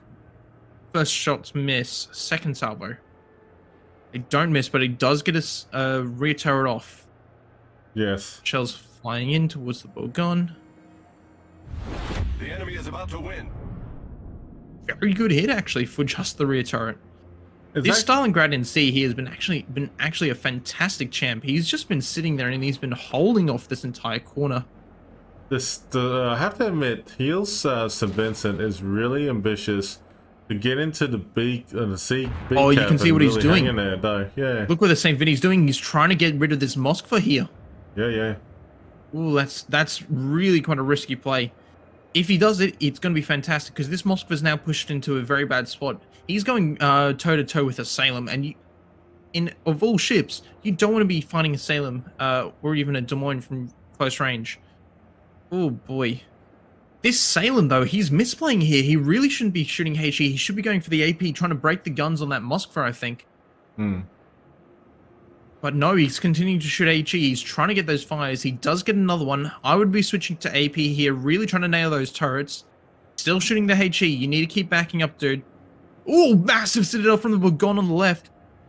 That's going to just save this Moskva, I think. Yes, Stalingrad shuts him down. Well done. heal. Good stuff there, shutting down that Moskva. They're actually in a really good spot now. But is this same Vinny going to live? That's a good question. 2,900 hit points left. If he goes down, ooh, that's going to be really, really touch and go. There's really quite a fair few ships that are on low HP here. Stalingrad not looking great. He's seen the Yu Yang, but he's still trying to focus down this Marseille. Shimikaze coming around the corner, trying to look for this Marseille. Is he going to be able to get there in time? I wonder if the Stalingrad is Suki team's going to go down, because he's actually getting pummeled down right now. He's going to go down. There's nothing he can do here. Oh, wait up. Is there a Leroy? Oh, Shimikaze going for the Yu Yang. Ooh. Shimikaze going on the Marseille? He's got the Yu Yang. Shimikaze got the Yu Yang. Awesome stuff. Stalingrad still alive. Come on. Stalingrad goes down. Shimikaze, torpedoes. Look at those torps. Oh, okay. He trades with Marseille. Fantastic stuff. Now, this is actually still really quite good for Suki here, actually. Believe it or not. Yes, they might be down a ship. However, they've still got the points advantage here, and there's a lot of low health ships on heel side. Or maybe I've spoken too soon. Maybe the trade is actually in heel's favor here. Yeah, this is true. I actually can see like there's good turnaround comeback from Suki here.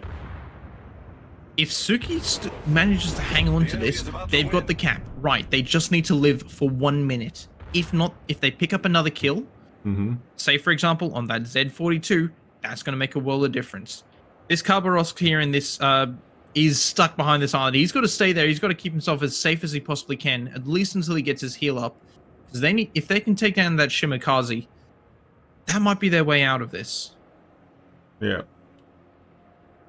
40 seconds left on the clock. This is really coming down to the wire here. Or if the cover backs up, he might actually find the Z42. He is backing up. Oh. I don't think he has seen the Z42. Does he find him? Does he spot the Z42? No, he doesn't. Khabarovsk is engaged in the Shimikaze, and there's torps going into Khabarovsk. Yeah. I think Khaba's going to be able to dodge these torpedoes, but he's all focused exclusively on the Shimikaze. Shimikaze is... Oh, Shimikaze might go down here. If that Shimikaze goes down, I think that's game. Is he going to dodge these torps? Is he going to dodge these torps? No, he's not going to dodge these torps. Okay, Khabarovsk goes down. Shimikaze goes down in return as well. This is still in Suki's favor here. On the Bourgogne. Damn!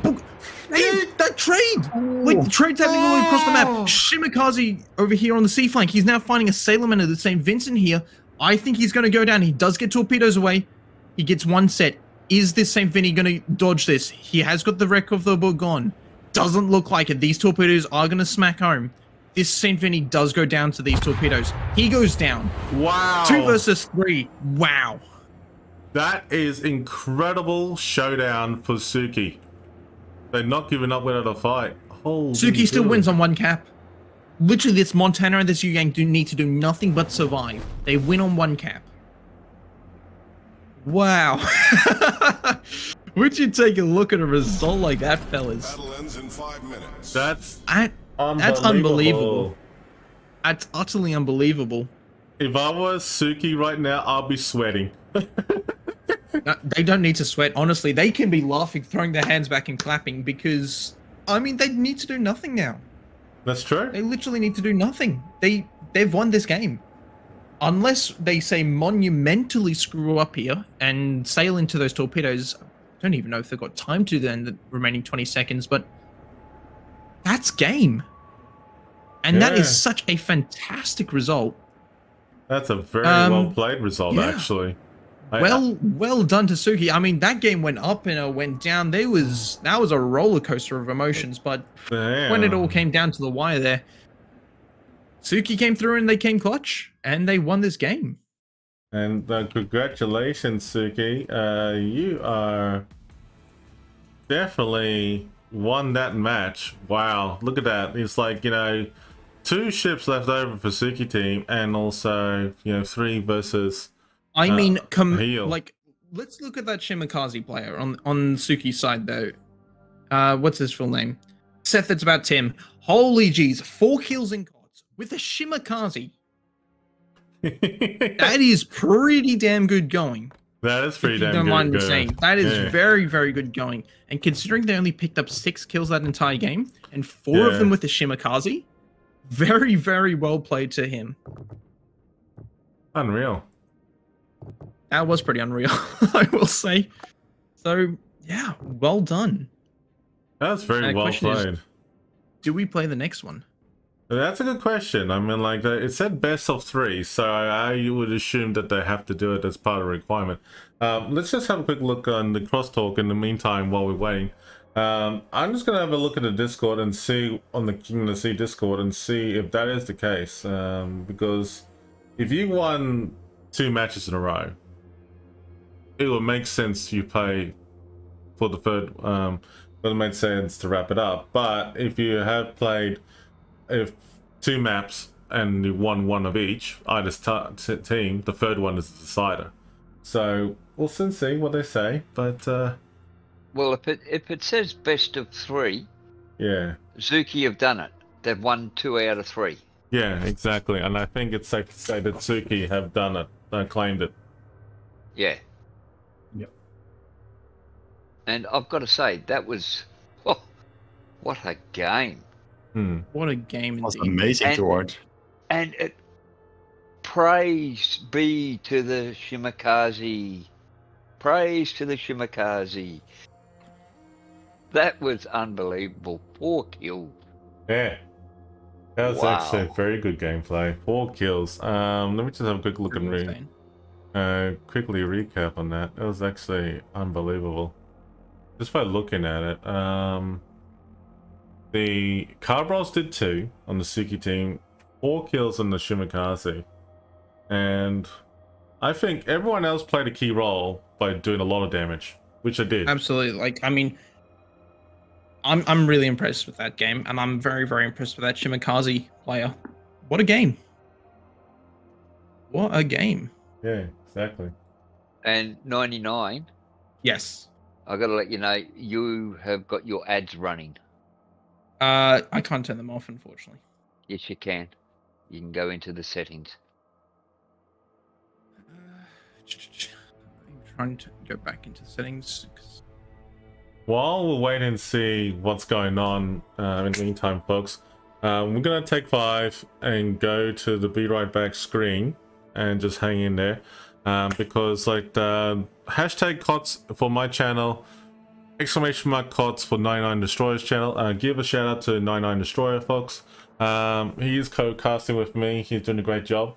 And also, special thanks to Panoramics and the 1060, and also Shin for the co-commentary. Shin's going to be in a little bit later. I know he's on his way, but he said he will be here soon, so we'll give him time. He'll be here, but that's okay. Alright, so we're going to take 5, folks, and just hang in there in the meantime. So stick around. We'll let you know when the next round is about to start.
right, folks, we're gonna do the giveaway. Here we go. The lucky winners are the following, and let's get it going. Restart gang and also Discipline, message me on Twitch, please, and congratulations for winning the KOTS codes. While we're waiting for the next round, folks, we may as well, you know, sit around, chat a little bit while we're waiting for the next match to be set up in the meantime. So, congratulations, Discipline, and Retard gang. Well done, well done. Well done. Magnus Lux, congratulations. Chuck me a DM on Twitch if you're there, so I can get it to you sooner rather than later. And new giveaway is live, fellas. So we're gonna start the new giveaway, folks, right now. As of in my channel, hashtag KOTS, exclamation mark KOTS for 99 Destroyers channel. Go ahead and start getting in now, please.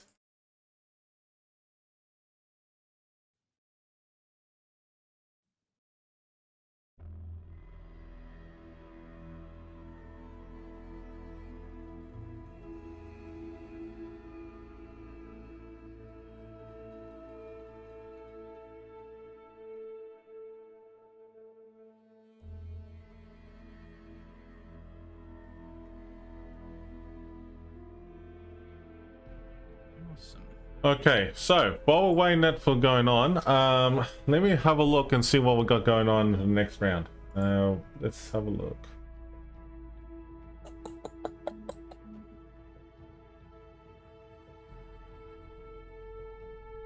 Yeah, that's really confusing me now. Yeah, just waiting here for... Okay, so it's safe to say, folks, that we have to wait a little bit longer for the next one to come around together. Now, it's the next match should be starting around about 16:30, which is UTC 8+, and that it makes it what? 6:30 for me. Yeah, that's 6:30 for us. 6:30 for us in Brisbane. So, folks, we're gonna take 5. We're gonna go to be right back. Another stream, 5. and we'll see.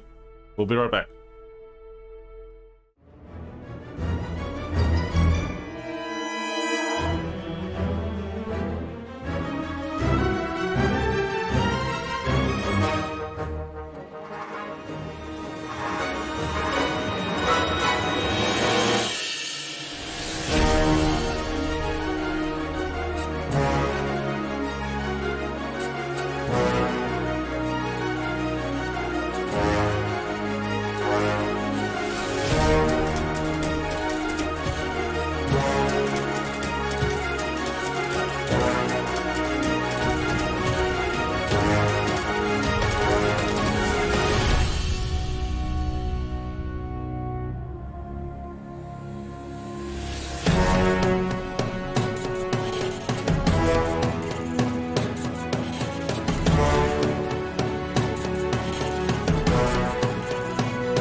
Alright guys, we have some information about the match that we're about to start. It's casting in a second here. So the match we got is BMHSF versus RVS. So that'll be happening shortly. We have something interesting going on with the bands. The ship bands. Let's go to that then, shall we? Let's go to that slide. So we'll show you what's going on with that. Something's not correct. The bands are the following: the Daring and the Yu Yang. This is for the first round that they're doing, and we're waiting for the map to be updated. And I'm looking for that link that you set there. Oh, thank you, 99. Love your work. Yep. So yeah, Yu Yang and Daring bands, they're interesting ones to be having straight off the bat. And the band maps are Arms of Ice and Warrior's Path. Ha! Cool. There you go. Okay. The first map, though, ladies and gentlemen, we're gonna start showing the North map. So we got, hang on, before we do, we got North. What's another map? We got Loop. We have got North, Loop, and then Sleeping Giant. All right, so let's just show the best of 3 maps. Let's do North. Let's show the North one because we haven't seen that map so much. Yeah, let's show the North map in terms of not the video yet, just the actual what it looks like. That's North. Now, Panoramics and Ian, I'll show you that in a second for you guys. Here we go. Magic. Thank you. So that's what's going on at the moment. Now, with that being said, folks, there's a bit of delay in terms of getting the rooms all set up from the enemy from the team that's doing this. So yeah, we're just waiting for details for the rooms to be set up and everything. Yep.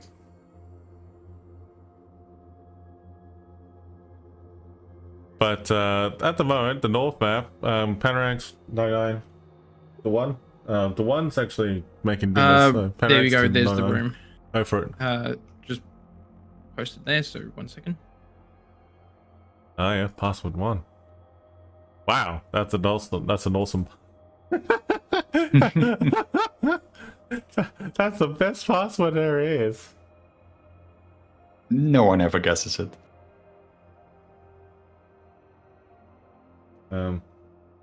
Is it really that? Because I don't see him.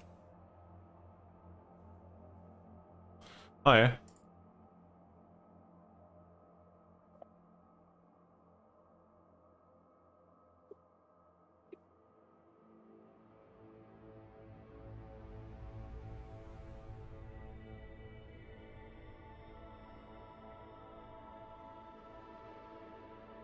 Okay.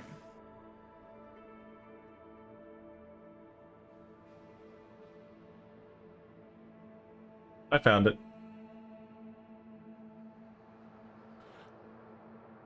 Cool. We found it. Sorry.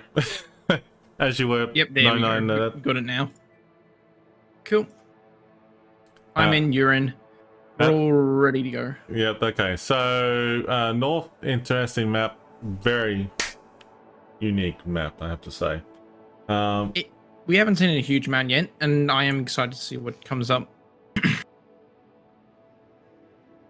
These bans are going to be interesting to see exactly how it does affect the strategies that both teams are going to employ going into it. But let's see how this goes, shall we? Indeed. Indeed. Looks like we're going to do a quick video of this before we actually get the match started. So let's do this real quick. Rocky shores of the North Sea are the setting for a titanic clash of enemy fleets. These tall evergreens and mossy rocks will soon bear witness to the deafening sounds of battle as 2 teams vie for dominance. This is North. North is a 48 by 48 kilometer domination-style map with 3 cap points running in a line from west to east. Cap A on the left is the most open and accessible on the board, There are plenty of ways in and out for destroyers, but there aren't many places for radar cruisers to hide nearby. As the smallest capture area on the board, the most common access to Cap B in the center comes from due north or south, but there is access via a small channel between the islands on the eastern edge and 2 channels on the western edge. Further to the east, Cap C has a single small island that can provide some cover for ships brave enough to reach it, but there's enough island cover nearby to conceal radar cruisers from multiple directions. 18 ships, 2 teams, 1 victor. It's time to play North. Alright folks, we have been given the green light for this match already. And we are going in. So let's see how this one turns out, shall we? Yeah, definitely for sure. I mean, like, it's actually interesting to see how both teams are lined up already for this. But we got RVS on Alpha and BMHSF on Bravo team. Looks like... Take us through the most interesting ships. What's the most interesting ships for you, Revan? Yay! Incomparable! Incomparable. There we go. Incomparable from BHSF. Blah, blah, blah. I can't even English anymore. BMHSF. Why do you love it so much, Revan? Come on, tell us. It's got big guns. I just love it. It's just got big guns and it has a big super effect. That's what I love about the sound of it. In all seriousness though, it is a very unique warship that you can fire torpedoes as well, but it has some cool features about it with the big guns that you can actually citadel any of the battleships if you wish anytime. But hey, I mean, like, I just love the sound of guns. That's all I can say. I mean, big gun sound, what else can you love about it? One of the most interesting ships though for me from BMHSF, obviously in addition to say the Incomparable, because I mean, what else can you compare that to, is going to be the Regolo. I think the Regolo is a very interesting choice to be bringing for this map. Yeah. I mean, you got the full speed Italian smoke. You do have obviously this like sap shells. It is, I think what they called it, a flotilla leader or something. So it's more like a light cruiser, but it doesn't have a citadel and it's classed as a destroyer. So it is very, very good at trying to farm and hunt down enemy destroyers, kill them, and then run away with its smoke and everything. So let's see how effectively BMHSF are going to use this one. Interesting ship-wise, though, on the enemy team, in terms of RVS, the most interesting one for me is definitely going to be the Vermont. It's interesting to see how BMHSF actually gone out with a bit of a hard push towards... A, actually. Well, they're taking it nice and easy at the moment. Stalingrad is ready just for shots across the map. Kleber is looking just to go into A and try and get an early cap. Yeah. Z42 in the center from BMHSF is just looking for just reversing, get some angles. Potentially get Bravo, whilst we got what makes sense in my mind, Regolo and Salem pushing for C. Now, this Regolo, I would be very careful if I were him, because look at the enemy Kleber from RVS. If he decides to turn in towards that little island and C, that could be a little interesting gunfight there. But it doesn't look like he's doing that. He's actually trying to stick out wide. Oh, or is he turning in? No, he's actually sticking out wide. He's sticking away, but... Oh, Z42 did get spotted. Now, a lot of shells coming in. He's already lost 10k HP from the Vermont. Wow, that's not a great start for BMHSF. And RVS, Z42 has only lost not much at all, and he's still flying away. Exactly. They're still both alright, but that's a huge amount of damage to have lost on your destroyer early on in this game. 5k. Jeez. That Des Moines radar is just so punishing. He's down to 1,500 hit points, man. That's not great. That BM 1,200. Is this Des Moines going to be able to finish him? He's getting absolutely wasted at this point. He's nearly outside of radar range. He goes down! Wow! He goes down 3 minutes into the game. That's impressive. That is a terrible loss from BMHSF. That's impressive focus firing, though. From RVS, though. It's actually very well played. Fantastic focus fire, but like BMHSF... Shots going out to the Kremlin from the long range from the Ohio. Kremlin shots. not a huge amount of damage, only 2k. But yeah, losing a destroyer like that straight off the bat, that's going to cause them some serious troubles, I reckon, going forward. However, on the flip side, they have managed to get 2 of the caps. So see how well this does play off for them. Yep. Nice shots going in towards the Marseille, and oh, the Marseille really got hit hard there.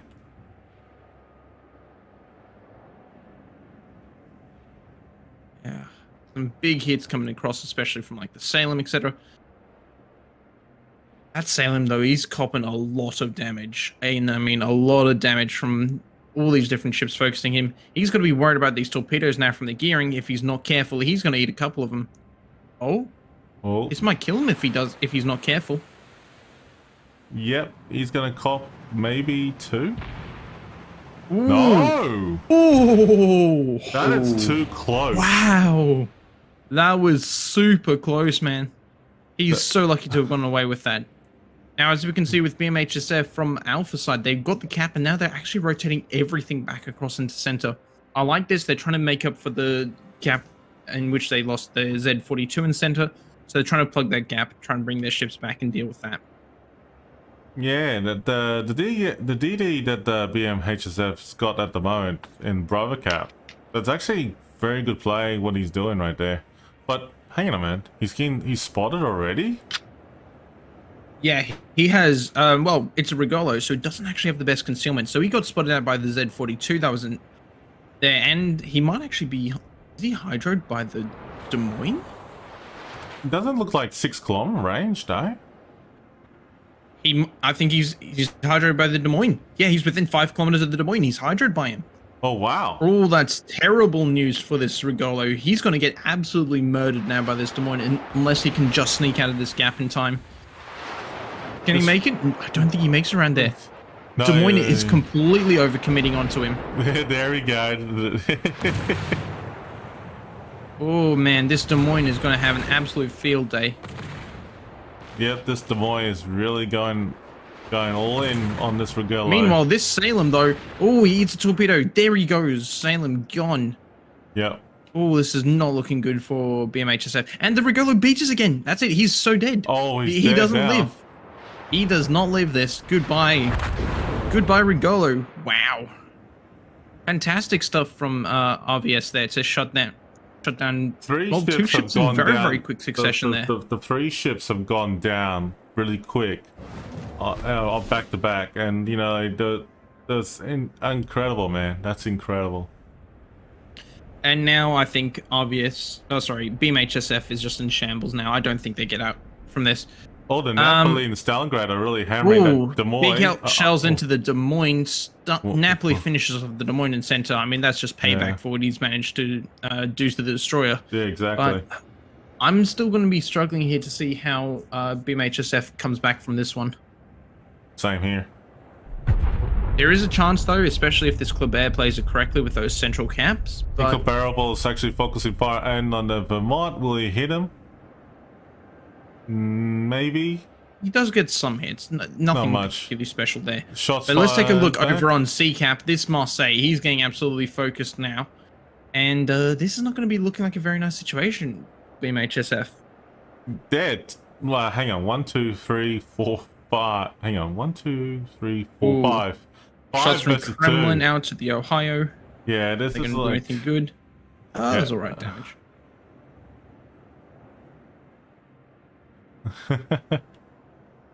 Marseille, he's just eating damage from this Des Moines. He's been showing his broadside.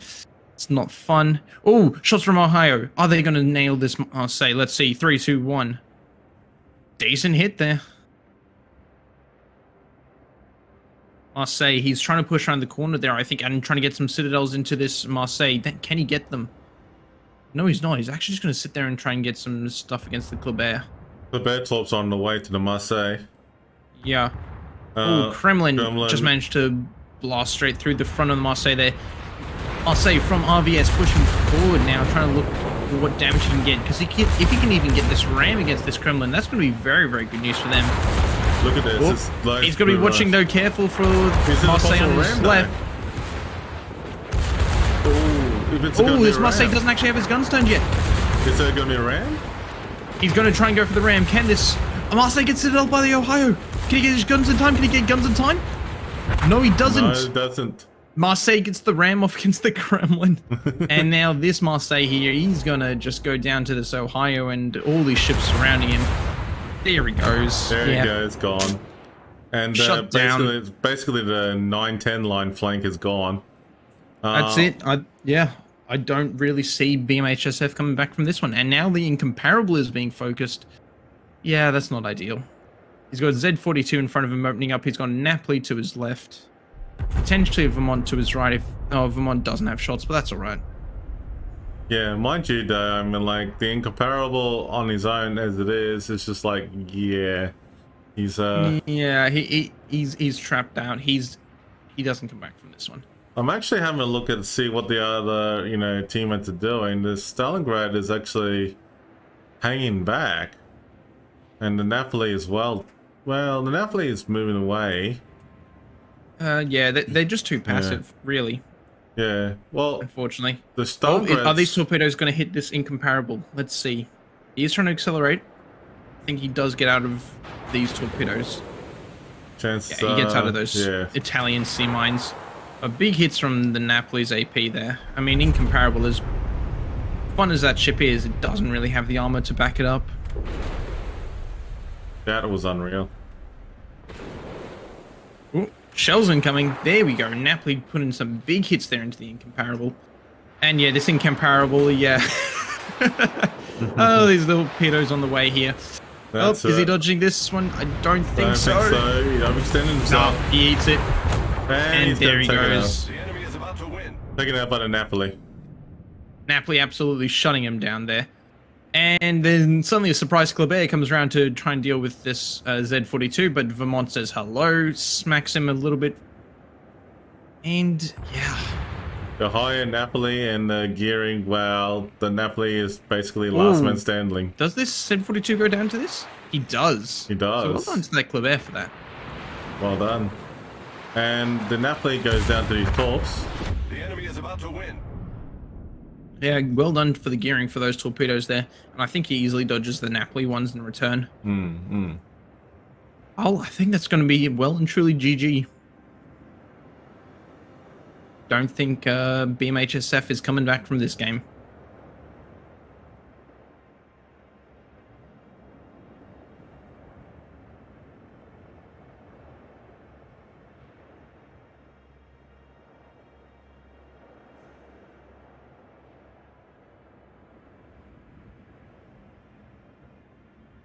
And a bit unfortunate though, they actually had the upper hand at the beginning, BMHSF, but they got too ambitious right at the beginning. They had the upper hand, but then losing that Z42, followed by losing both the Salem and the Rigolo, that just sealed it for them, unfortunately. Yeah, that's it. I mean, everyone's just piling onto the Stalingrad now. Yeah. Don't want to be in his shoes. Yeah.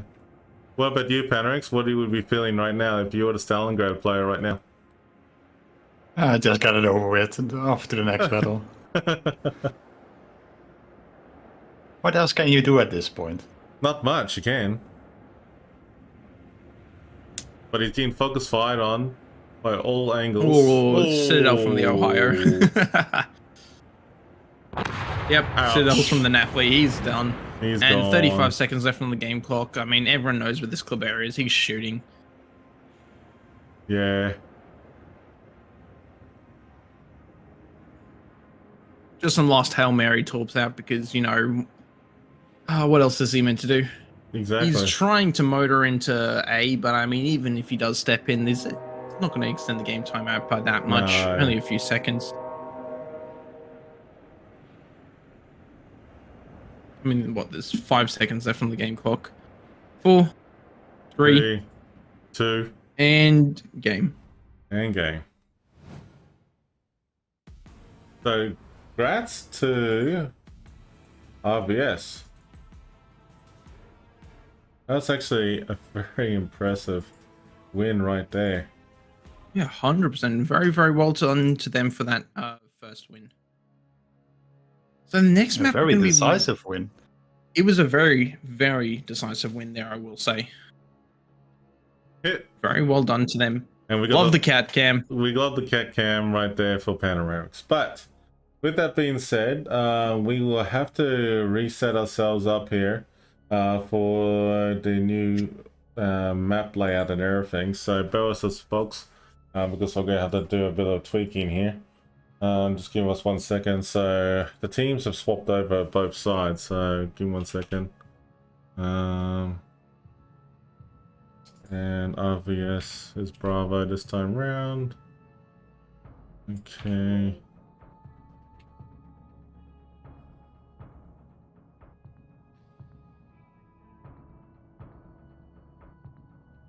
That's fine. So I think we got that right. Yes, we got it right this time. Okay, so we got the map updated, and now the map we're going to be showing, folks, is going to be... Oh, hang on. The bands have changed as well, too. Yes, that will be correct. So this is something different. We'll talk about it real quick. So Loop is the next map. So Loop being the next map, but before we get into that, check that out right there. The Daring and also the St. Vincent. The St. Vincent is banned. Yes. It's a very, very, very prominent ban to have, I would say. Yeah. Obviously it was being restricted anyways, but just outright banning it just tells you how much of a threat that our RVS feels it is. Alright, while we're talking about that, let's show the Loop map. Along the Portuguese coast lies a crossing of sea lanes critical to the survival of opposing fleets. Surrounded by towers of crimson sedimentary rock and the expanse of the blue Atlantic, these two fleets will soon engage in a trial by combat where only one team can claim victory. This is Loop. Loop is a 48 by 48 kilometer domination style map with 4 cap points running in a line from west to east. The A and B caps are on the left, C is in the center, and D is on the right. In this new configuration, Loop now has 2 capture points on the west side of the map that can be seen as the team's home caps. Teams will now have to weigh whether it is worth deploying more ships to the west to try to capture the enemy home cap. In the center of the map, capture point C has been greatly reduced in size. It'll be far more challenging for destroyers to comfortably capture this point without sufficient support from teammates and nearby radar cruisers. On the eastern side of the map, capture point D was moved further east. Destroyers wishing to capture this point will no longer find the safety of the island in the middle of the cap and face the threat of enemy radar or even enemy hydro from nearby islands. 18 ships, 2 teams, 1 victor. It's time to play Loop. All right, ladies and gentlemen, now the Loop map. I have to say, just by looking at the band again at the same time while we've got this going on, and panoramics, I'll show you the screen again. Here you go. So this is where it comes into a different gameplay style. So RVS has called out they want the St. Vincent banned for this match. BMHSF has called out they want to get the Daring banned. Okay, so 99 Destroyer and Panoramics. Panoramics, we'll start off with you. Your thoughts on this ban? Banning the Daring I can understand because the single file torps you can put if you place it correctly. It's a good gunboat, a deny boat. St. Vincent, I'm not much of a battleship player, so I'm not too sure why you would ban it. But it's a very, very, very powerful ship. The St. Vincent. I mean, in previously, like at least clan battle seasons, I can't remember for KOTS, it was dominating. Being a quote-unquote battle cruiser with very, very large guns that can overmatch all these 30mm plated cruisers. It has got a super heal. It's got a pretty gnarly armor scheme. It's got some fantastic torps. even though they are 1 torpedoes each, I think they've got the highest alpha damage in the game. It's ridiculous. So it is a very, very powerful ship, and to have it banned even through the restrictions that it has, that just tells you how powerful they feel it is, that they need to get it, remove the option of being able to run it completely. Yep. Yeah, exactly. But it's actually going to be interesting moving forward. I just noticed that in the final round matches for the day, it looks like we'll be streaming KOTS versus whoever the winner is of this round coming up real soon. So that's going to be interesting. That will be an interesting one. That's interesting. How they're going to put that together. Okay. This is going to be a very interesting battle for us tonight. So you soon see. Boy, it is. But we're about to see and find out. And we already saw several nice tactics on this map, so interesting what they come up with this time. It'll be interesting to see what RBS and BMHSF will pull out of the hat for this one. But if it becomes a tiebreaker though, that means that both teams will have to decide which map and ships, of course, they need to ban, because they haven't announced it, which is work in progress. That's funny. That's funny. When I looked at them, I'm like, okay. But I'll leave it with them. They seem to be got it under control. But the next match will be about to start soon anyway. So, hey, we're looking forward to it. But yeah, folks, hashtag KOTS to join in for my giveaway. You must be following the channel, and good luck. And then also for !KOTS for 99 Destroyers channel, because we are co-casting together. But it's gonna be interesting. I mean, like, I understand why they would ban the Invincible. Very popular ship, considering all things. Very strong choice. Yeah, very strong choice. It's a very well-known ship for what it's been doing. The guns are powerful. We're not worried about the torpedo option that it has, but the guns it has, it's pretty decent. The engine boost it's got, fairly decent as well. But it's just sheer firepower on that thing. And yeah, it's a good fire starter warship, but at the same time, it does pack a punch with the AP rounds as it gets closer. It depends how you spec your commanders as well, too. 99, what's about your thoughts on this whole thing? So St. Vincent obviously being as strong as it is, I mean, I've said it a couple of times now, it's very telling how powerful it is if you feel the need to outright ban said ship. I do wonder what they might have been thinking that BMHSF could be pulling out with the St. Vincent for the kind of strat they want, but I don't know what until we actually get into the game if they have a kind of replacement. One replacement I'm kind of thinking that maybe used instead is, of course, going to be the Kremlin. Obviously, while it's not going to be the exact same, it does have an incredible armor scheme. It does have some fantastic guns. It is excellent for pushing in. That is something I feel they could replace as St. Vincent in that kind of pushing role. But obviously, the Conqueror isn't much better if you're wanting to sit back, chill, and just survive and dish out that HE damage. So it depends on how they play their battleships for this one. That is very true. Alright, so we'll be waiting anxiously in the meantime for the actual lineup to be confirmed. We're waiting for the referees to check the ship lineup and give the confirmation before we go ahead and start the next round. So be on hot standby, folks. We'll be right back with you shortly. Just hang in there.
Hey guys, just letting you know that we got the referees doing the final check for both RVS and also BMHSF because, pardon me, because like they're actually trying to finalize the lineup for both sides and making sure that everything's done correctly. With that being said, RVS seems to be ready for what they need to do. The checking for BMHSF has been done, so we're just getting ourselves ready for the next round for the playoff between BMHSF versus RVS. And as you know, that RVS has defeated BMHSF for the first match already, so we'll soon see if they do carry on in the next round. Panoramics, what was your first thought initially with RVS and the match with BMHSF? Well, they were very strong in their positioning, and kind of lucky as well, if you ask me. Yeah. I kind of hope that BMHFS is going to fight back and bring it to a 1-1, so we can have a third match in this lineup. I mean, there's only one way to find out, really. Now I guess we're just waiting. Streamers are ready. Yes, streamers are ready. We're ready to go. Here we go. Let's go. Oh boy, let's go. We're about to find out the hard way. Oh, come on. Let's get on with this game. Okay, here we go. Oh boy. So 1-0 to RVS at the moment. Let's see if BMHSF can pull this out again. Well, we're about to find out. Oh. Ooh. Okay. Okay. Let's see. RVS went to Vermont, Ohio, Stalingrad, Henry, Napoli, Cabros, Downey, Kleber. Actually changed those. Okay. Interesting lineup they have done with BMHSF. Yeah. That's interesting with Ohio, Kremlin, Salem, Stalingrad, Marseille, Napoli, Z42, Regolo, and Yu Yang.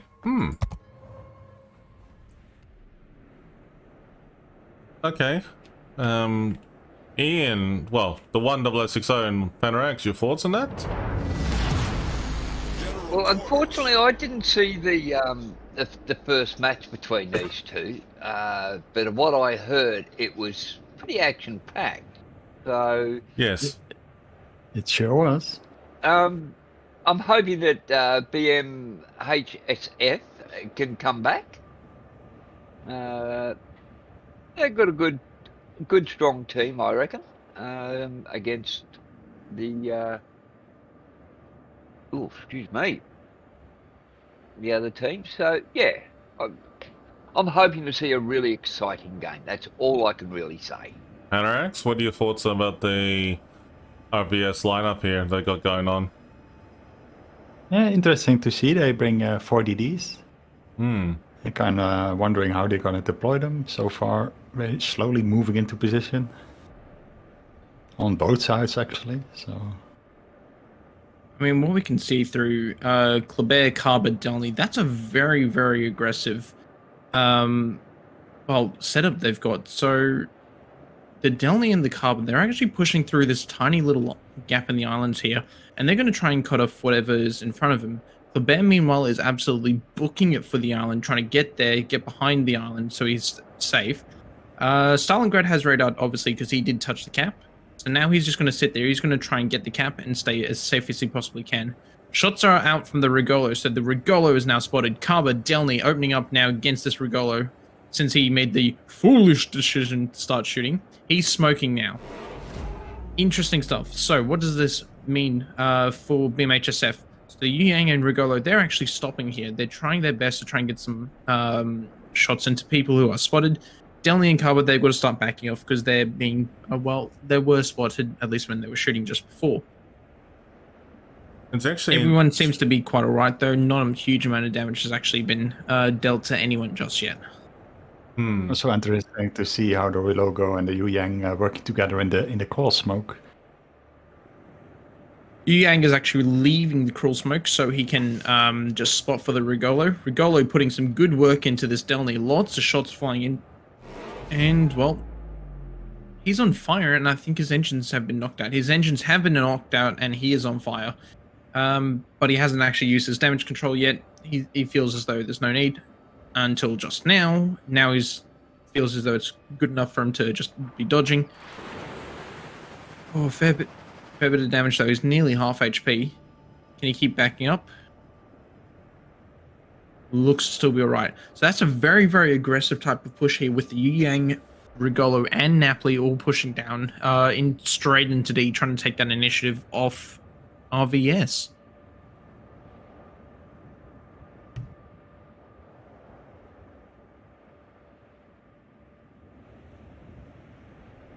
I have to say that, like, just by looking at this, like, the RVS only has the Henry committed wide at D, not committed to capture, which is fair enough. But I can see there's a lot of aggressive push going on both Bravo and Charlie Cap, and that's great. However, what is their plan at this point for pushing towards A Cap right now? So this A-Cap push is going to be fairly interesting between this Yu Yang, Napoli, and possibly even Ohio as well. This Yu Yang needs to be fairly careful, but if his torpedoes are good, he could score some big damage here against Ohio, if not the Salem as well. Those torpedoes, they're looking not too shabby. They're looking pretty good, though. Is it going to be that's enough? Pretty damn good. That looks like at least 2 torpedoes here. Maybe 3. No, not 3, just 2. Yes, 2. So yeah, that's a like 20 to 30k torpedo salvo, and that was only 1 set of torpedoes. So he's got another set ready, and he's still got his torpedo reload boost if he so needs it. It's a good start there for RVS over on the A flank. Meanwhile, on the D flank, though, ooh, Vermont, can he dodge these torpedoes? Deepwater torps incoming. Oh, that Vermont. Oh, and he dodges. He's fine. Yeah, he's fine. Meanwhile, though, this Yu Yang has actually been caught out, so he's coming under fire from Carver, Delny, and the Henry. Can he actually get away with this? It's a huge amount of damage. He's already down to about half his HP. And I think he's gone dark. He's managed to get away with it for the most part, which is pretty damn good. Meanwhile, in the center, though, we've missed this, but the Kleber actually caught the Z42 and left him on 198 hit points, man. That is unreal. It's pretty damn good going for RVS there, managing to really... and there's a nice torp guessing going on here. Look at this. The torp guessing looks pretty torpedoes. Good. Yep. Is the Kleber going to spot the Z42 here? I don't think so. No, I think so. But no, he's managed to get the cap, so good on him for this one. Oh, Rigolo pushing forward. Oh, here we go. Rigolo's found the Kleber. Oh, this Rigolo, he's not looking very healthy. Especially when you've got Vermont shooting him, Delny's shooting him as well. I'm not quite sure what he's going to be able to do in this situation here. One thing RVS has done really well here is they've managed to put some good damage into whatever ships do get spotted. Let's have a look here carefully. I don't see this. Well, there's torps are action going all over the place over here in A-Cap. And the Salem has managed to dodge all those torps from the Yu Yang. However, the Z42... Oh, Rigolo really pushing in hard against this Kleber. I'd be very kind of nervous if I was like, Rigolo. He's actually beached now, and he's under radar from the Stalingrad. He's going to go down. There's no way the Kleber does not get the kill here. No way. Come on, Kleber. Yeah, he's hard spotted now, so Kleber's got to be careful because that sap will still hurt, though. He's got to be really careful about that sap because you can see it is chonking this Kleber hard, and his reload boost is actually out. So Kleber needs to be very careful. If he screws this up, he might trade, which is not what he wants in this situation. Coming from the Kremlin. Oh, that's a lot of splash damage right there. Oh, this Kleber's not doing too good. 742 hit points. He should have had this Regolo, but he doesn't. He doesn't. Damn. And he goes down. Oh, that's terrible. Well, the Delny's That's terrible for charge RVS. in, though. However, this Regolo, he is stucky. He's not moving. Yeah. I don't think he can really get out of there. Especially with the Delny, as you just mentioned. He's now coming up, sneaking up on him. Yeah, that's going to be goodbye. And if this Delny does good, he can shut down both the Z42 and the Regolo here. Regolo. Spotted. Regolo. Gone. Dead. Delny looking for the next target. Where's the Z42? Is he going to fire his guns? Oh, he's firing his torps, though. No, Z42 does not want to be shooting here under any circumstance. If he does, he's screwed. Ooh, this Delny needs to be very careful. He keeps accelerating. Are those torps looking this good, Delny. though? Oh, this Delny.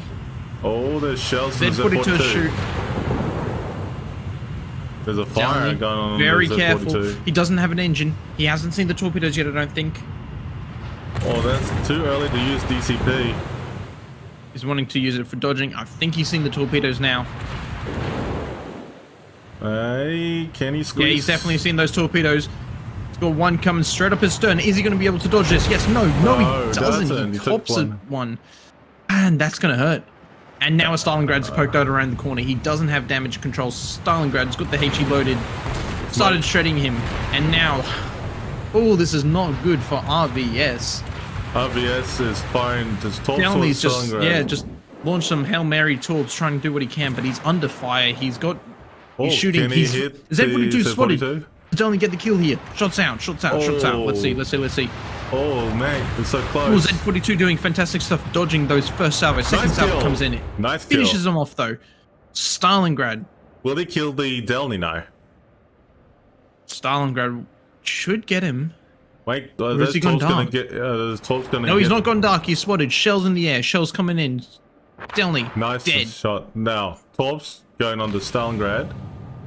Definitely missed. Stalingrad's completely dodged those nice and easy. Yeah. Right. Oh, those deepwater torps managed to absolutely smash into Vermont there. Where? On the decap. He just got absolutely slammed dunked by like 3-4 torpedoes. And the carber is not looking too healthy whatsoever either. That's falling back. Good. They're falling back. RVS feels like they're really on the back foot here, but they still have the cap advantage and they've still got the points coming in. Wait a second. When did they lose the Kremlin? When did they lose the Kremlin? They must have lost it a little bit earlier. The Kremlin went down. It looks like he went down to, I think he went down to the Stalingrad. Jeez, that is a terrible loss for BMHSF.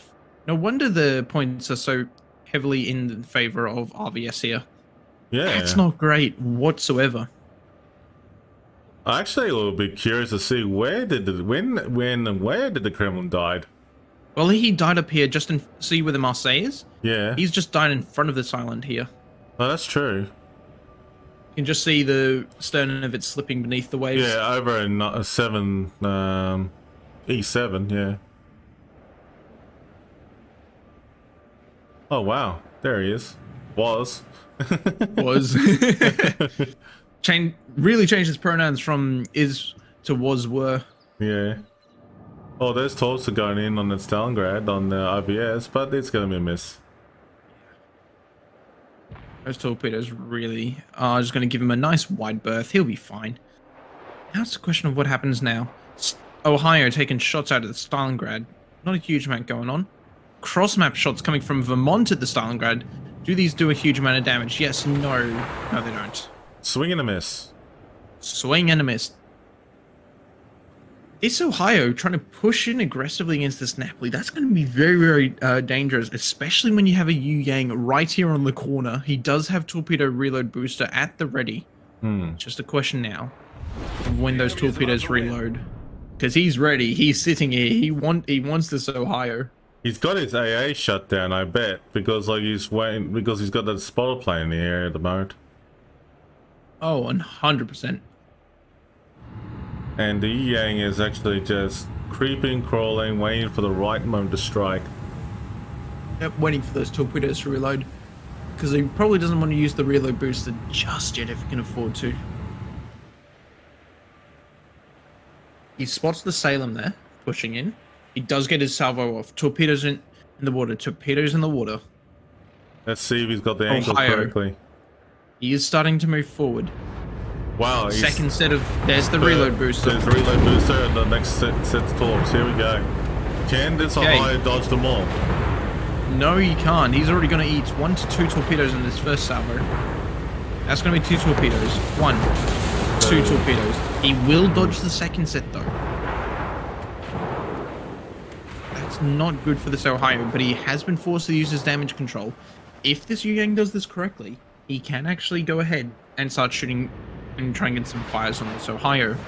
One thing I will... Ooh, Stalingrad goes down in that little island gap there. Napoli, good job managing to shut him down.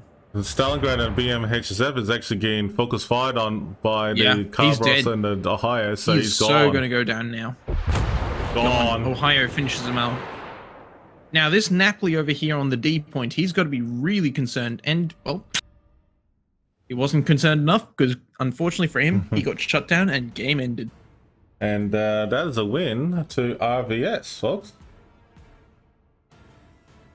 I mean, RVS does appear to be the case. Revan, you're going to have to invite me back into the backstage thing because, unfortunately, my thing decided to crash.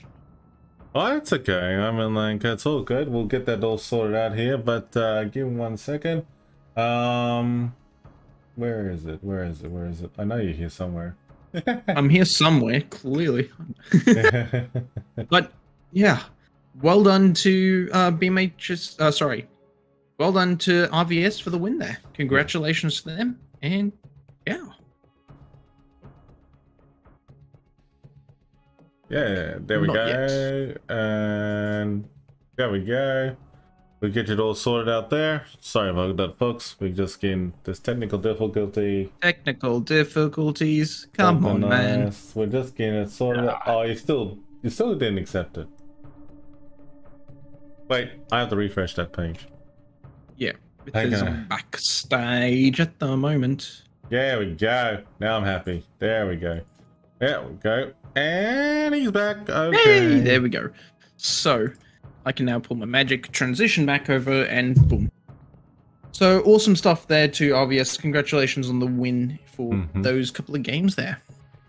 Yeah, definitely, for sure. Right, and the Kremlin was killed by the Stalingrad. 10 minutes with 10 minutes left.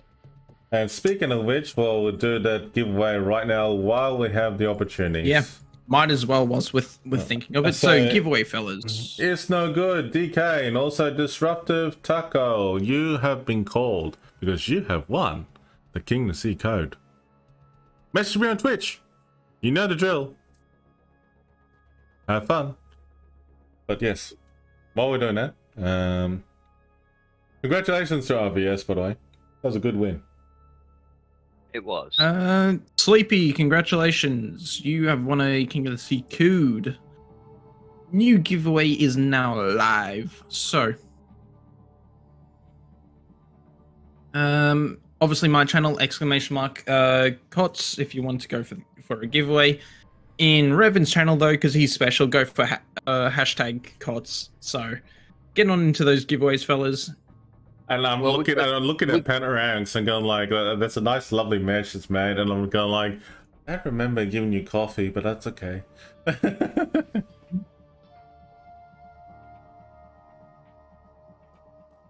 But yeah, anyway, the next round of giveaway will start officially now. Okay. So with that being said, let's go to a break screen, I reckon. Yeah, we're going to take 5, folks, and going to be right back screen. But before we do, big shout out to everyone. Thanks for the follows and your support, folks, for doing this. Hashtag KOTS in my channel. KOTS for 99 Destroyer. Yes, he called me special. I'm calling him special too. Don't worry, it's okay. We're all special together. It's all right. Special, so it's all fine. But anyway, we'll be right back. We'll find out what's going on with the next match, okay? We'll be right back.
Alrighty then.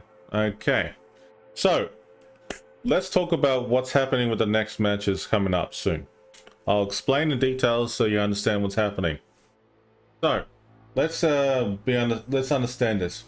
So, at the moment, we got War versus Suki is going head to head. And they are being streamed by a couple people. We, however, for myself and 99 Destroyer, got KOTS versus JC. And then the other group of people have YY UT versus Aya and STCN versus Kusa. Now, it's going to be interesting. So, yeah, it's going to be pretty interesting to see what's going on. So, I'm covering KOTS versus JC on the next round that's coming up soon. And I'm sure you'll love it. But yeah, I'm just like a bit surprised. They made a lot of changes last minute, actually. But that happens, it happens. You know, I just go with the flow. But yeah, look, ladies and gentlemen, we're waiting on the next match. Now, the next match actually starts around about 6 o'clock, 1800 hours, UTC 8+, which is 6 p.m. in Singapore, Philippines, Japan, Perth, depending where you are around in that time zone. For me, it will be around about like 8 p.m. here in Australia. In Brisbane, and then also those in Sydney and Melbourne, so forth. We have a little wait. Sorry about that. But look, there's still giveaways. Go ahead, jump in. We'll sort that out, and we'll find out what's going on. We'll be right back. In the meantime, I'll find out what's going on with the details. See you soon.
into the next game.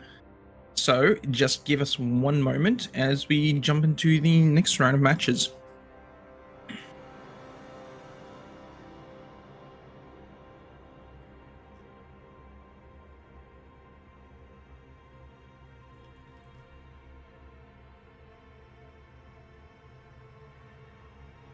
Okay, folks, we do apologize. We've just been called to a different match and they need somebody to stream it.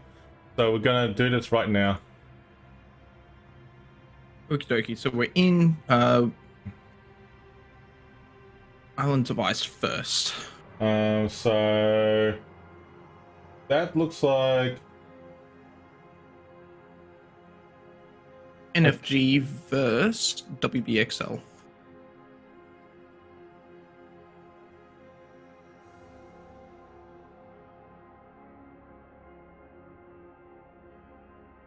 Chip band have we got this time?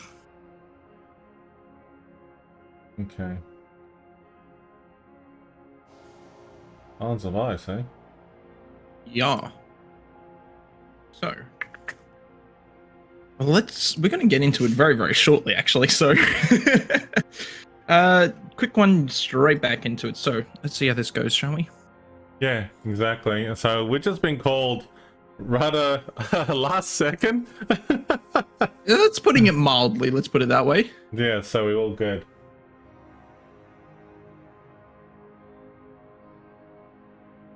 Yes, just waiting on them to hit the start button. And this map, I love it. It's such a chilled map. Yep, so we're getting ourselves ready. I'm just going to go to game stream because they're going to go for launch here. Damn, really quick.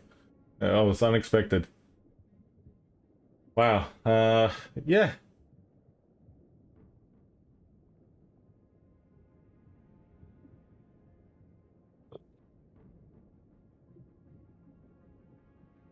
All right, so we weren't expecting this. It was just like, you know, last second request. So NFG versus WBXL doing Islands of Ice. I think they're doing final checks right now. Yes. So I'm going to play the video real quick. No, I'll take that back because we're about to start the match. We're starting the match. This is going to be great. All right. We're going to go with it as it is. Let me just triple check what was the reason for it. Oh,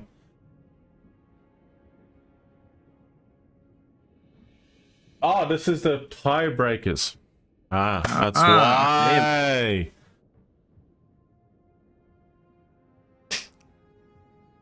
Yep. Okay. Tiebreakers.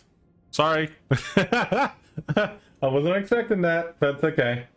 We'll go with the flow, ladies and gentlemen.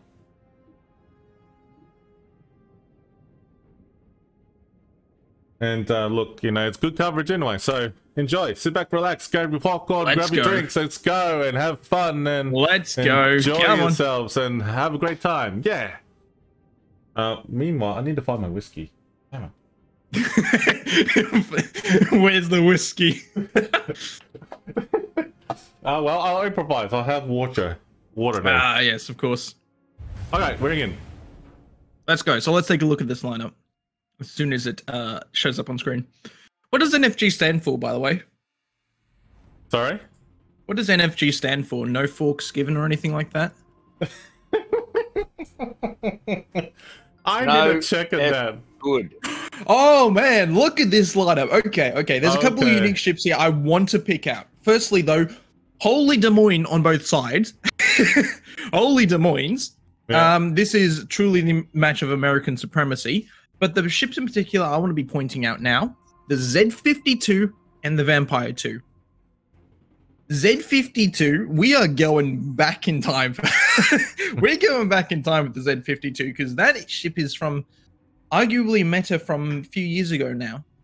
Or, well, at least previous iterations. That ship is not one you would be seeing today, typically.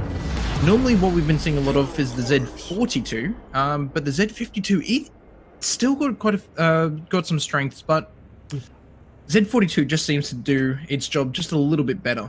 Yeah, the So funny I'm thing curious to is, see how they're going to implement this ship. You're right, and you know the funny thing is that it's good to see the Maso and the Vampire 2 are included in this match as well too. In all seriousness though, when I'm seeing this right now, triple Des Moines with WBXL. Damn, I mean, holy American supremacy! yeah. I mean, they really love the Des Moines. They know there's something about it that they really wanted to execute. So yeah. it's going to come down to just exactly how they handle their ships with this one. Yeah, and then a couple Des Moines on the opposing side from NFG as well. I mean, clearly love this ship. So what is this? I mean, honestly, what is this? Absolutely nuts. So NFG, let's see if I can quickly find out what exactly they are picking. I'm actually very impressed with the builds that I got for all these players for NFG. It's actually very nice build. Oh, okay. So yes, this is a tiebreaker. It's the scores are already 1-1 with these guys, and this match they actually banned the Schlieffen and the Z42.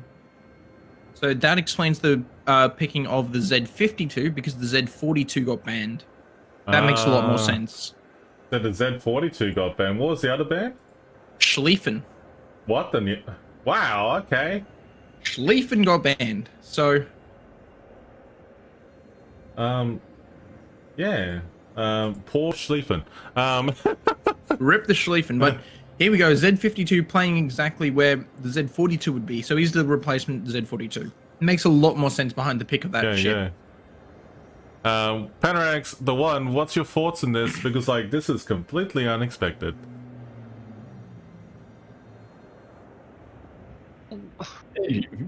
Yeah, I'm kind of flabbergasted at the moment.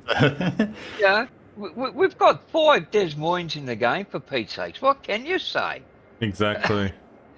All that radar, the Chimikaze, Haragumo, so they've gone strong with the Japanese destroyers there. Oh boy. You've got the Shimmer, 12k torps, 5.6k detection, the Haragumo, good strong gunboat, Vampire, right and the Marceau in accompanying. Here we go, Marceau in the cap circle there. Generally trying to get some resets. Is he going to get the reset though? No, he should have blind fire. Wait, what? Where? No, they're not going to get the resets. A has been successfully taken. Yeah. Well done. Chimikaze is getting focus fired on. And C. And he's got 3 sets of torps going towards the Des Moines. That Des Moines, but the Des Moines got his hydro up. He's well aware of him. Yep. And his Yu-Yang teammate has gone away from that. Yeah, good lord. What kind of Yu-Yang is this? It's a radar Yu-Yang. Is it? It is a radar Yu-Yang on NFG side over on C. So that's going to be an important ship to use. Let's just see. Kremlin over here near AB, he's getting absolutely hammered now by not only both these Des Moines, but by the Harugumo and Marceau as well. I do not envy this situation whatsoever for him. Look at that impressive HE fire, like it's really spamming out. It's ridiculous. Look at the spam coming in. Yeah, I mean, it's like Smolensk all over again.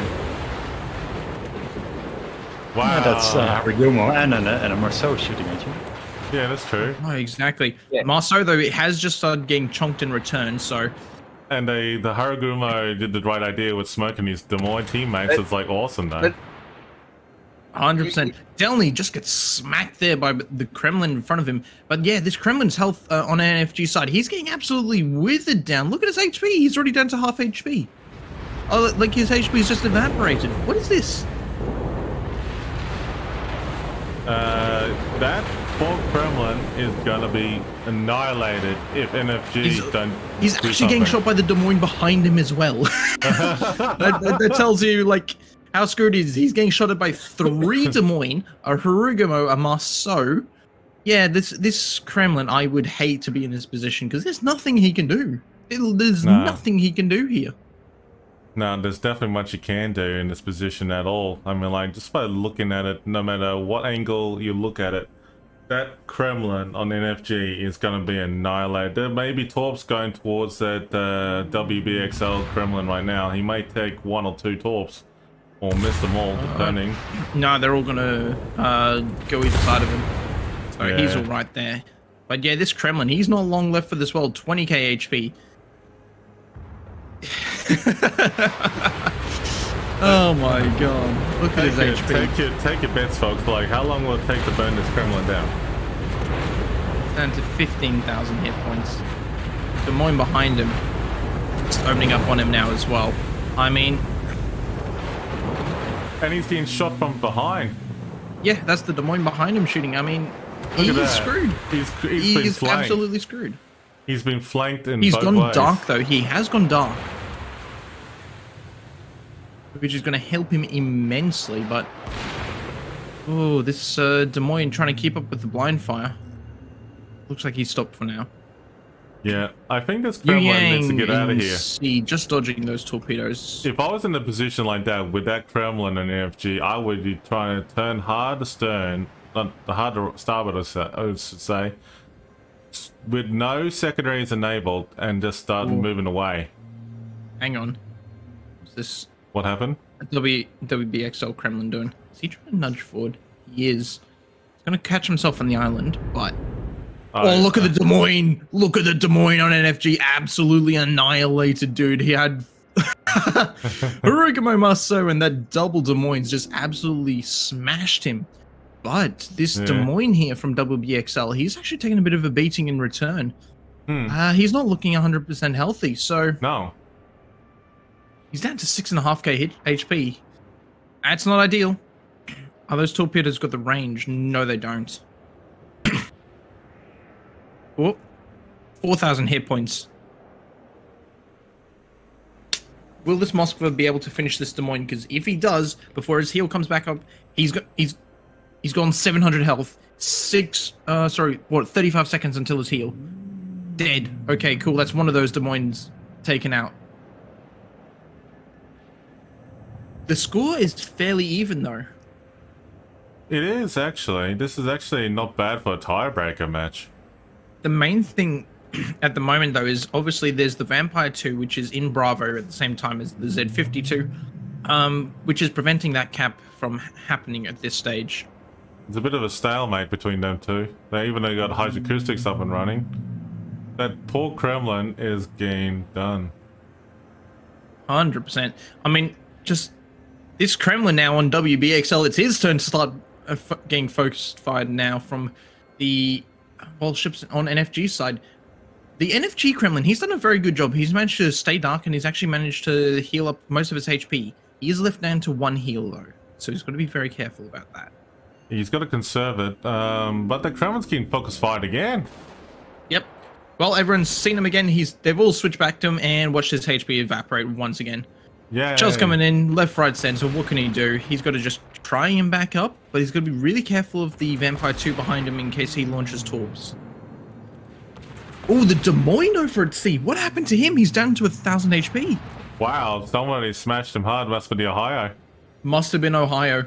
No. Ohio must have gotten a fantastic broadside against him. Maybe not. I don't know. Maybe torps? I didn't see it. No, probably would have been Ohio getting a broadside salvo into him, I reckon. Oh yeah, true. But anyway, looking at this right now, this poor Kremlin is getting annihilated. Oh, Z50. Oh, Vampire 2. He is spotted. He is copping shots. He is down to 4k HP. Can he live? That's a good 3k question. HP. Vampire 2 is almost down. 2k. Vampire 2 is going for it. He's just going to go and try and get the torps off. Will this Kremlin actually from NFG taken down? Oh, Single torps fire out. torps are out from the Vampire 2. Can he run away now? Can he try and get dark? This Kremlin is accelerating. This Vampire is going to go down now. He's got a hit. He's got fire. He's dead. His single fire torps. Talking about a Delny. They're not going to catch. That Kremlin Are they? is one No, they're not going to lucky- catch. The Kremlin has dodged those torpedoes. Well done to him. He was very lucky. And, well, he's back to getting focused down by Harugumo Marseille and Des Moines again. the fun experience of this Kremlin player. I mean, he's taken an absolute beating so far, but he's Look still at all in these there. torps over in Charlie Cab. It's actually astounding. There's a lot of torps going towards the Ohio and also the Shimakaze. But I tell you what, Shimmer's going to be untouched from all these deep water torps in Ohio. but check this out. He's just going to dodge him. But check this out on Charlie Cab. The Ohio on NFG is pushing in really hard towards the Shimakaze in Ohio. He's going in with guts and glory. The Des Moines is actually, and the Yang are actually moving in to reposition and start moving over towards the Des Moines of WPXL. What's going to happen next? But that Kremlin on NFG is getting absolutely annihilated to shreds. There's no way he's going to survive this.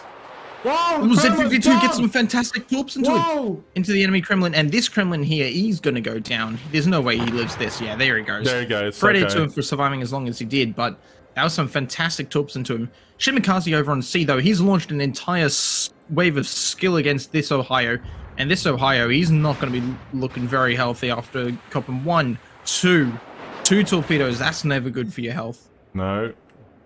But he's done a good job. Shimakaze is smoking up. He is going to start trying to shoot this Ohio now. Will this Des Moines be foolish enough to reverse enough he's seen by the Ohio? No, he's not. He's accelerating forwards. He's got to try and get the ram off against this enemy Des Moines if he wants to have a chance of doing anything positive. This is still a very close game. It can go either way. Yes, it can. But this is impressive gameplay for both Z52 teams. spotted. Oh, this Des Moines going to go down before he can ram the Des Moines, though. He's going to just try and do what damage he can to the Z52. Z52. There he goes. The Des Moines. He did try his best, but unfortunately went down. Harugamo, Moskva. Ooh, this is going to be a... Ooh, Delny gets the Mosso. I think this one's looking like it's going to be a NFG win. Harugamo's coming up on the broadside of this Moskva. If he has the AP loaded, he might even be able to Citadel the Moskva. WBXL He does have the AP loaded. This torp though. No, he just squeezed. He is Citadeling. There's the Citadels. Oh, there's Citadel the City, let's go. Moskva versus Harugumo. There's the torps. Torpedoes are out from Harugamo. Is this Moskva going to be able to dodge? No, he's not. He's going to eat all 6 of them. Oh, 5 of them, in fact. And he goes down. Jeez. The enemy is about to win. This is... Somehow, despite all odds, WPXL has more hit points overall because the Des Moines still full health and the Ohio is still pretty healthy.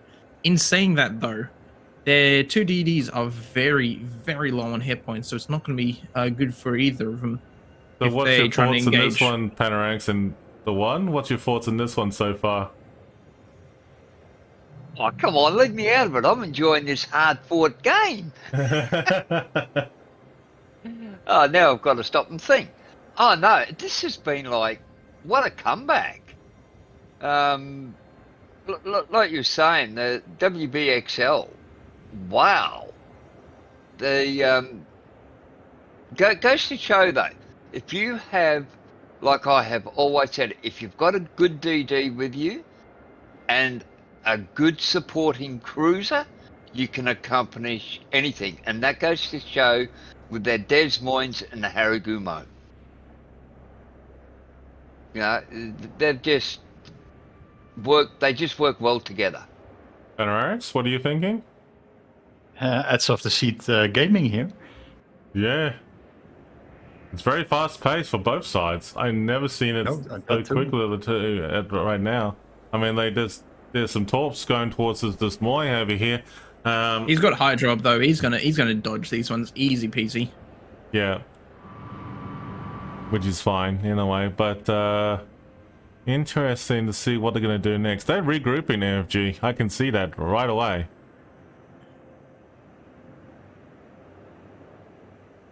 That's some good tactics. Well, I mean, there. NFG just needs to do the smart thing here, and they just need to run, honestly. They win on 1 cap at this point, so they really don't need to do anything particularly fancy. And, I mean, while this Des Moines has got his radar at the ready, if he does want to try and gun down this Harugamo, but Harugamo got spotted, everyone's just switched focus fire. Try and nail this Harugamo if they possibly can. Shots are all going out left, right, and center. Yeah. And at the moment, the Delny is sneaking in behind him in the Alpha Cap. Oh, there you go. Yes. Delny from the Alpha Cap managing to get some good hits there into the Harugamo, and he's gone down. And that's going to be 10 seconds till game over, fellas. So That's a GG. That is a GG to NFG. Congratulations, fellas, on the tiebreaker win.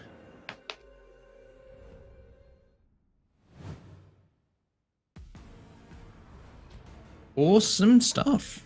Well done. Congratulations to NFG for the massive dub there. That's very well played. Very well played indeed. That's NFG. That's a win. And they won. Okay, so who are we casting now?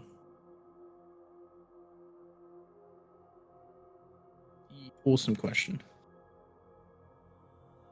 That is very well played. Just to mention it, that the giveaway is for all servers. Just letting you know. Okay? The giveaway is good for all servers, just letting you know. Okay. So the lobby has just been closed. Alright. What Okay. a match to watch. Wow. How to remove that free guest from my screen? What are you trying to remove? Kiro, Strugio. How do I move that 3 guests from my screen? Is that a Twitch thing? I think he's talking about the guest just under the... Oh, the guest star. No, you can't remove that, I don't think. No, I don't see an option to do that, actually. Well, it's meant for like a collaboration thing in the sense that, hey, you're streaming with all these other people, so check out these people you're also streaming with. So Yes. It's all good, don't worry. It's just like, as long as you focus on the channel itself, you're fine. That was a very, very good match, actually. Let me just check this out in the next tournament match, see what's going on now. Bear with us, folks, because... okay. Looks like we got the room details for... Do we have the room details? don't know. Because the which okay. game are we meant to sort now? I think we're going to Cats. Yes, we are going to Cats. Okay, let's go. Cats first, JC. Yeah, Cats vs JC. Folks, we're going to be right back screen just for a moment just to sort this out. Be right back.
Okay, guys, we're getting ourselves ready for this match between JC versus Cats, or Cats versus JC, doesn't matter which way. But we'll show you the map they've chosen for this match right now. A colossal battle between opposing fleets will soon unfold here amongst the waters of the East China Sea. The residents of these islands will shortly bear witness to the thunder and flash of combat, and only one team will sail away victorious. This is Sleeping Giant. Sleeping Giant is a 48 by 48 kilometer domination style map with 3 cap points running in a line from west to east. The A cap is on the left, B is in the center, and C is on the right. Cap A on the left is fraught with danger. Previously located in the Thunderdome, the new cap location has an island on the left side that provides limited protection for both teams, while on the right side, the Thunderdome can provide cover for radar cruisers. Any team looking to take the cap will now have to gain control of both sets of islands in order to hold it. Well, that actually got very, very quick. We're in battle already. Yes. Yeah, by the way, congratulations to Ang Pong Tang, by the way. Go ahead and message me on Twitch, bud. Okay, no giveaway, hashtag KOTS, good luck. Okay, let's go, everybody. In the meantime, sit back, relax, enjoy. Okay, let's take a look at what the most prominent ships are for this one. For me, from looking at JC's side of things, 5 destroyers. 5 destroyers. That's the first time we see 5 destroyers. Wow. That's big. That's big. That's a very okay, the most heavy... prominent ship for me in this one is probably gonna... Well, we've all seen all of these ships, so there's nothing particularly special on that side, but the one on the other side is probably going to be from the Cat side, is probably the Ragnar. We haven't seen too much Ragnar, so let's give that a little bit of love so far.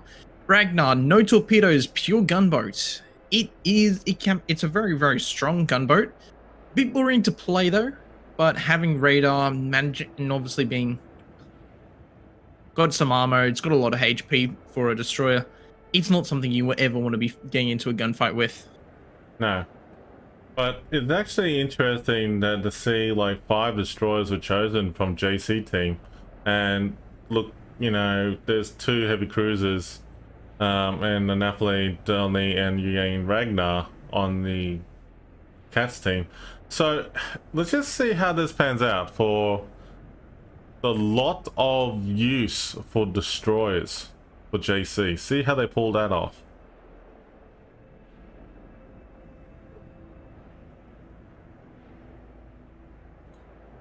Oh yeah, that's a lot of destroyers all streaking towards the sea cap. Yeah, I'm just trying to figure out how this works, but just by looking at this angle here, I'm just trying to think, like, there's gonna be a lot of action here at sea. I can feel it.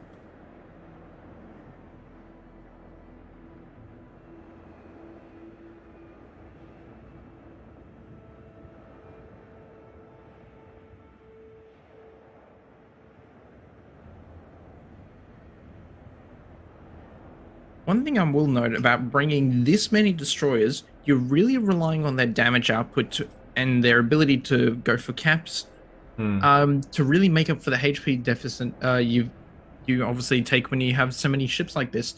They're like 70,000 hit points down to start off the bat with, which is never good. And then when you cop a massive hit like that and the Delny are straight up, yeah, that's not going to be great either, is it? No.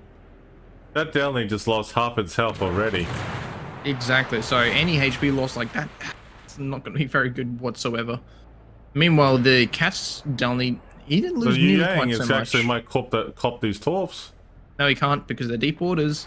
Oh, that's a good point. So he is turning to, well, quote unquote, dodge them, but he's more likely just trying to dodge all the shells that come in towards him. Yeah.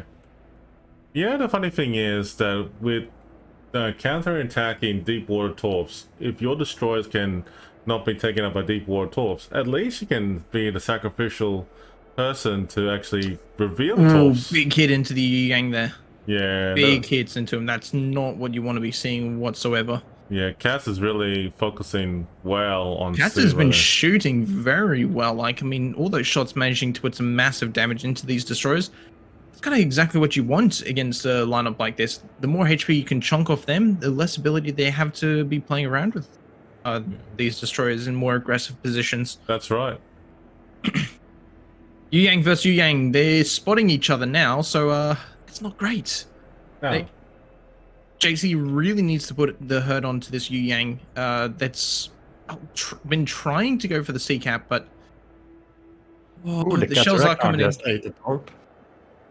Oh, Ragnar ate a torp. Oh, that's not good for KOTS. Losing that much HP on the Ragnar, that does hurt.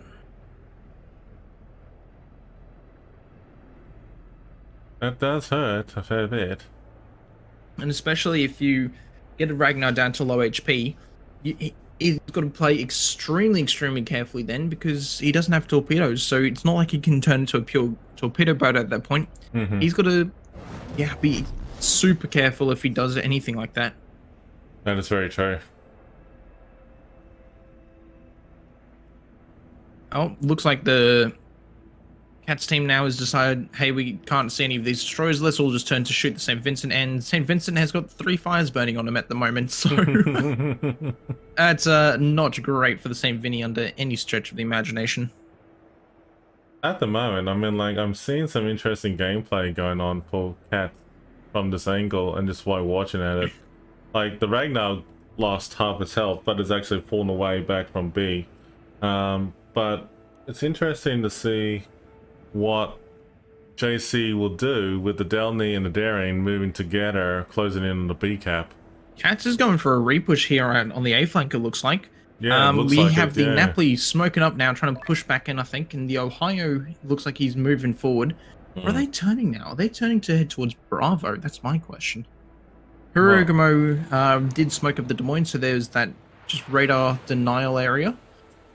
You got a good point there. I mean, like, just like looking at the Ohio has angled themselves towards A. The Napoli, on the other hand, was just like kine away from A. Ooh, Carbon gets the Delny. Oh, wow. Nails the Delny. That's pretty awesome. Yu Yang, though, on C side, he's left from 300 hit points. That's not great. This Yu Yang on the KOTS side, though, he's on just under 3,000 hit points. So these Yu Yangs, they got to play extremely carefully.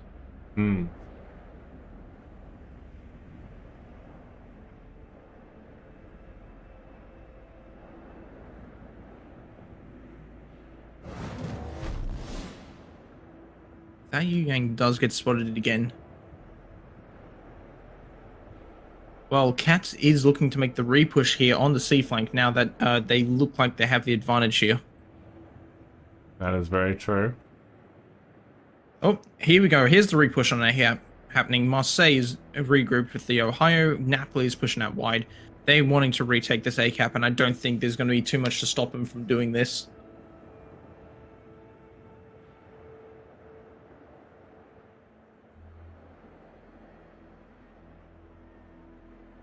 Look at the Stalingrad, Ragnar, etc. over here. They're not necessarily doing a huge amount at the moment. Oh, shots from Kaba. They're trying to start working down on this Marseille.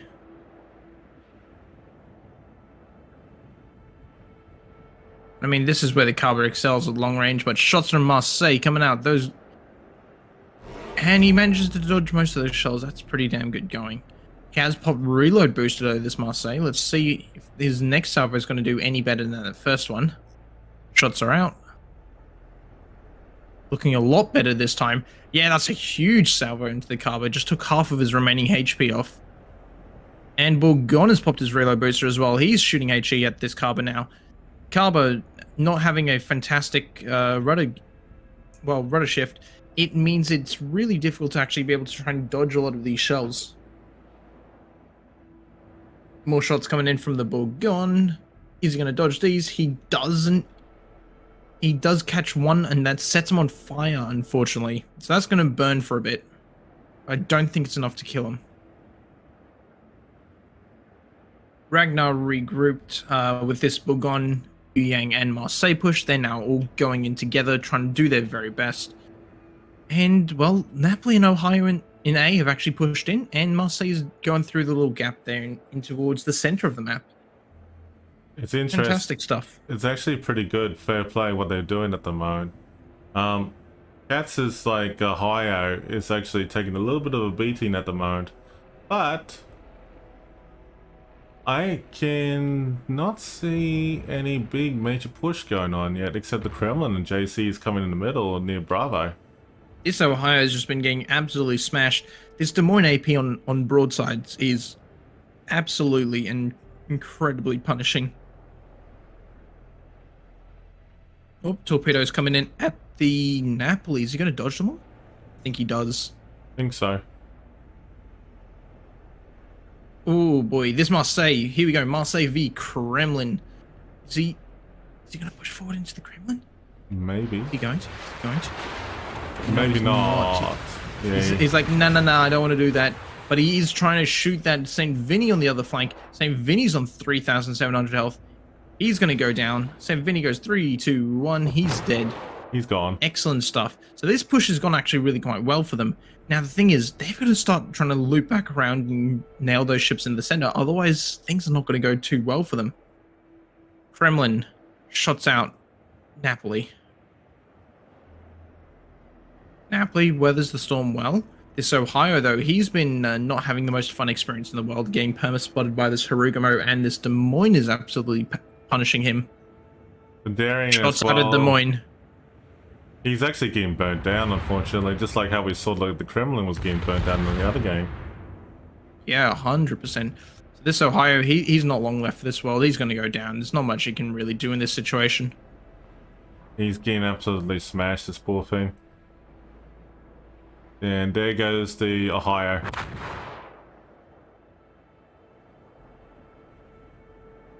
There he goes. Focus fire by JC. Oh yeah, that focus fire was excellent, and now all of them can start to try and turn their attention to this Napoli that's been trying to kind of cap A, but unsuccessfully. Yeah, and you know, I have to say that's actually fair play. You know, distraction going on from KOTS at the moment, luring the majority of their resources over towards A. So it's just like they overcommitted themselves towards A, and most of the fleet that's really scattered over at Charlie is now have to regroup over towards the main area. But honestly, trying to chase down those destroyers, the Khabarovsk and Yu Yang, there's no point. You're never catching them unless they screw up. And unfortunately for the Khabarovsk, he's been caught up by the Ragnar, and well, Gon's got shots out at him. He's trying to border hump. Not enough to save him, though. No. And it's Napoli, though, looking back at A. There's a Des Moines coming up around behind you, mate. Oh, that's never what you want to see. A Des Moines coming straight up behind you. And those auto-loading 203 guns. That's going to look brutal right behind you. Yeah. That's really not what you want to be seeing. Look at that. Napoli, but this Des Moines is just going, feed me the damage, and he's just pounding this dude. So much damage going into him, and he's going to go down. Bougon does eat torps on the other end of the map from the Yu Yang, though, but yeah, goodbye, Napoli. You had a good run, buddy. Yeah. Goodbye. Bad luck, and though. Now this Marseille stuck in the middle. What can he do? Yeah, this I must say is like, you know, he's got to move now. He's got radared by the Stalingrad. He has no choice. He's got to move.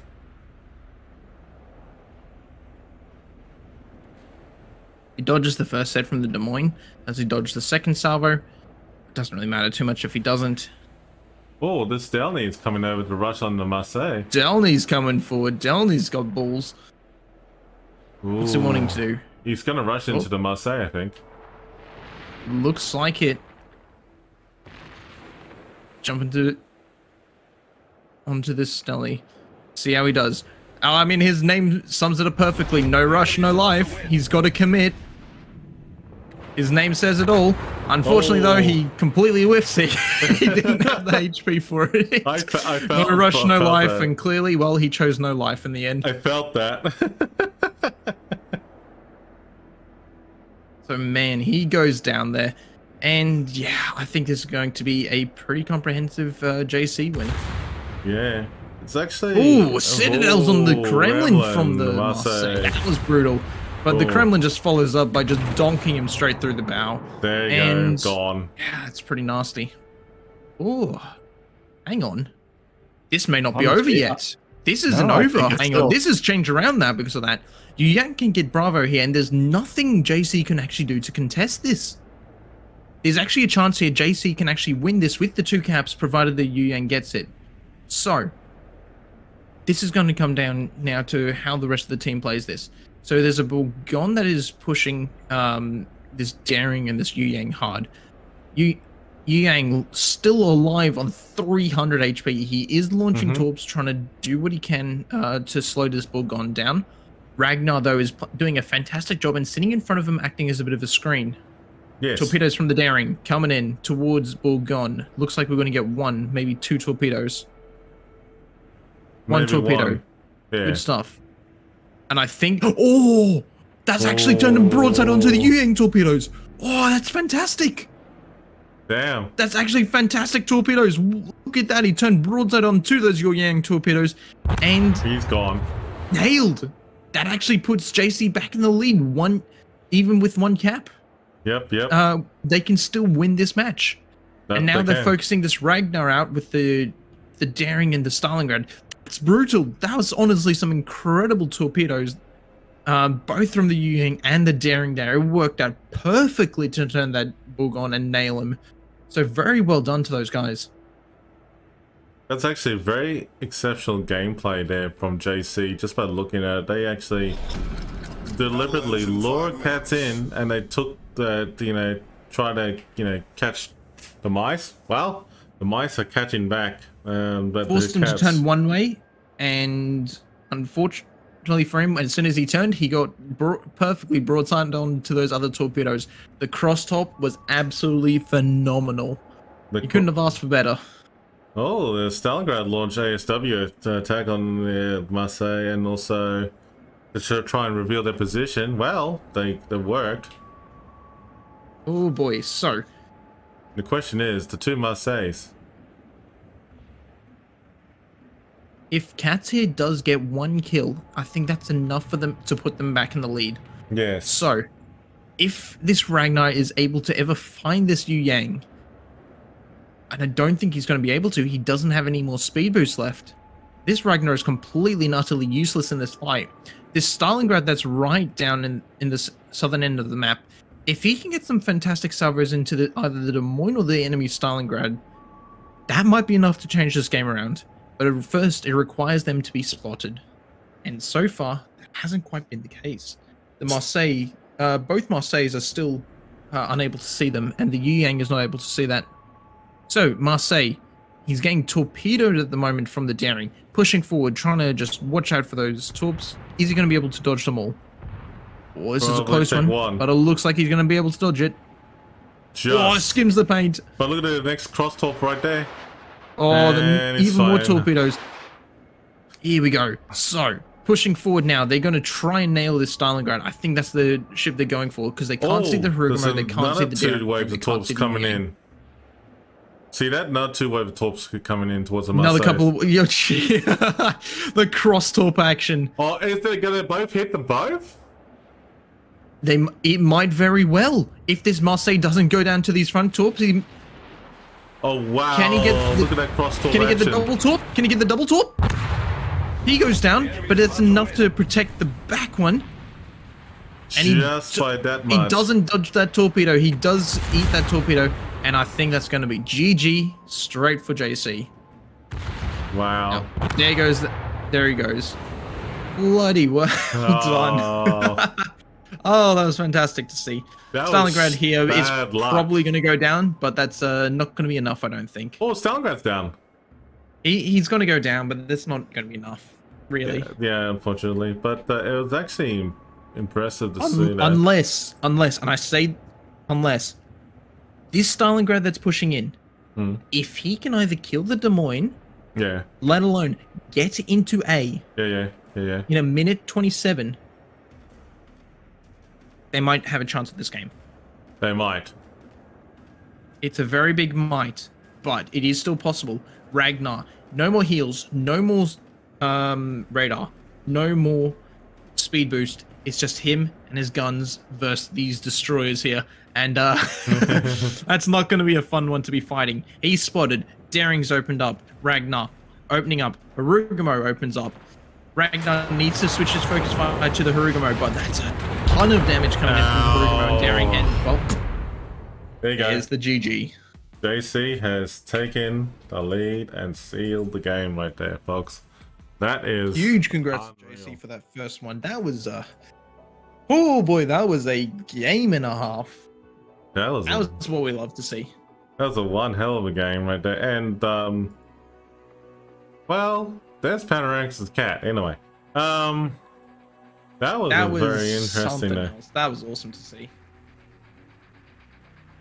Oh, that was a great battle to watch. Man, that was awesome. So, having said that, let's talk about what the next map is. Next map, fellas, is going to be the Warrior's Path. Yes. Yeah, that's actually true. I mean, Warrior's Path. Let's go ahead and show the video while we have the chance, instead of that like last 30 seconds out of it. Exactly. Let's show it to you. With more coastline than any country in the world, the nooks and crannies of the shores of northern Canada set the stage for a showdown between opposing fleets. Amidst the barren rocks and snow-capped peaks, only one team will remain unvanquished. This is Warrior's Path. Warrior's Path is a 48 by 48 kilometer domination-style map with 3 cap points running in a line from west to east. The A cap is on the extreme left, B is in the center, and C is on the far right. Given how the caps are arranged and how risky entering the B cap is in the early game, the most action is commonly found along the 1, 2, and 9, 10 lines. To the west, Cap A now no longer can be safely controlled with radars from nearby islands. Teams will have to rely on smokescreens and additional fire support to gain the upper hand in the battle for this capture point. Capture Area B is a difficult and challenging place to be in the early goings of a game. While the capture point was moved to a more central position, nearby islands still provide plenty of cover for radar cruisers, making this point exceptionally challenging to capture.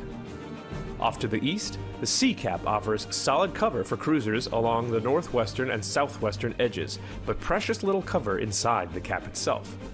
The long, narrow channel to the east that connects C to B is a frequent place to see pushes occur in the mid to late game, depending on the board positions of each team. Warrior's Path has a long and storied history within the tournament, having produced many close and competitive games. It begs the question, what memorable plays and matches will result this time around? 18 ships, 2 teams, 1 victor. It's time to play Warrior's Path. Oh, that's good to know. Hey, Panoramix, I love your cat. There you go. I'd love to be streaming it this year, or this season. So we're back now. Folks, here we go. Let's see, the next map is Warrior's Path. Warrior's Path. Warrior's Path. What a map. The map, the bands are actually the Moskva and the... Not Moskva, Moskva, I meant Moskva and... Kleber. I just put double Moskva. That's not exactly what I want. Okay. There, fixed. Moskva and Kleber. Moskva and Kleber, all good. But there you go, folks. So that's what's happening in this round, actually. And I'm really distracted by Panoramix's cat. Anyway, moving on. So yes, that was an impressive gameplay with everything that happened with JC. They really, 5 DDs. I have to say, wow, that's impressive. That's really impressive. But 5 DDs. Yeah. And unfortunately, it didn't work out for them. But then again, we did say earlier in the KOTS, in the last couple days we have streamed, that it's actually good to see a lot of DD action. I know. Lots of 3s and 4s so far. 99 Destroy. Are you a destroyer, man? I'm I'm not a destroyer main. I do play a lot of the different classes, though. I'm more of a battleship cruiser main. Mm-hmm. Yeah, because like I know But I do play and, like everything. I keep switching between stuff because I like having fun. Yeah, true that. I know that Panoramics and the one 0060 does love playing both all classes as well too, but I know those two are destroyer mains in a way, because like I know Panoramics up here loves playing the Daring a lot. I mean, like I actually still laughed at one point when he actually hit it a full injure boost and rammed into a destroyer or something and actually watches the destroyer go off on an angle, and that was actually a pretty interesting flight. Oh, that was with the Cossack. That's a Cossack, yeah. That was actually pretty cool though. And it's interesting animation, I have to say. It's like, yeah, watch destroyers go airborne. But well, I actually had that the other night in a random game. Oh, really? I was on the Shimakaze, up against an island. I got hit by a torpedo. Yeah. It split my boat in half. The bow jumped up and went to the starboard and then hit the water alongside the aft of the DD. It was weird. But it looked good. Yeah, true. But it's interesting to see how this pans out, you know, like for the lead up to this going on. That's for sure. Yeah, but we see another 5DD comp. Well, we could see 10 DDs in the game. The other side might decide to bring 5 DDs. I mean, that's possible, but I mean, I highly doubt it, to be honest with you. Oh, anything's possible. Anything is possible, but I don't think we will be seeing that happening today. Oh, man. So. Yep, that's right. Okay. So, Warrior's Path. Yeah. What do you guys think of this map in general? It's a map that really gives possibilities to some very interesting tactics, for sure. That's very true. Is it really mostly a destroyer or cruiser map, really? It's hard to say. I'd say both is possible. I have to second that, yeah. Depending on position your cruisers correctly, you can get the overhand. It is a decent map overall for like most classes of ship, anyways. I would imagine. You do have good crossfire potential with your battleships. Some good brawling opportunities, especially say down the middle of the map if you're really trying to push in close to your opponents. Cruisers, there's plenty of islands and stuff for you to be playing around with. Or if you're more of a long-range cruiser, you've got both flanks where you can be situating yourself out. And destroyers, that, as I said, lots of island cover. There's different opportunities, different open flanks if you want to go play down there for torpedoes, whatever. You got lots of opportunities for this map, and I do like that. Yeah. The funny thing is that when I'm thinking that the band of Moskva, right, you know, in this case, and then the bear, it leaves with a bit of a short list of what you can use, considering like we know what the ships are already been banned globally, right? So that's really a bit of a tough spot for this one. I mean, like I probably would expect seeing Salems and Des Moines a lot in this one, but Puerto Rico maybe, but I doubt it because like I highly doubt we'll see any kind of Puerto Rico. But honestly though, I think that's good to know. But what's happening in the background over there? I just like looked in the game chat what they were saying. It's like, oh, okay, good to know. Oh, okay. Yeah, I was kind of like, what was that? And it's like, okay, no worries. What was that? But no, in all seriousness though, I just think that maybe the Marseille will play well in this. Trump could be. I don't know. I mean, like, you know, I know Gearings and Shimakaze would do well in this one. Harugamos would do well in this one. If you were a battleship, though, what would you bring in this map? Ooh, this map. I'm biased. I love my Montana. But I do think there is potential, as we were discussing before, about unusual ships to be bringing. I do think you could bring a Preußen. That's true. Royston, which is the teams are ready now. Excellent alternative, say in Ohio. I think you could definitely bring it for this map. Here we go. The game's about to start.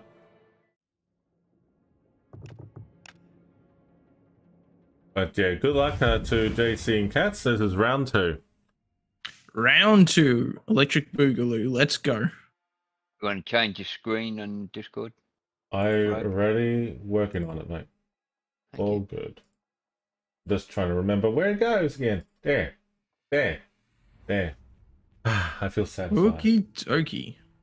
There we go. All good. We're back. Oh, okay. Oh, they've actually switched sides with this. So,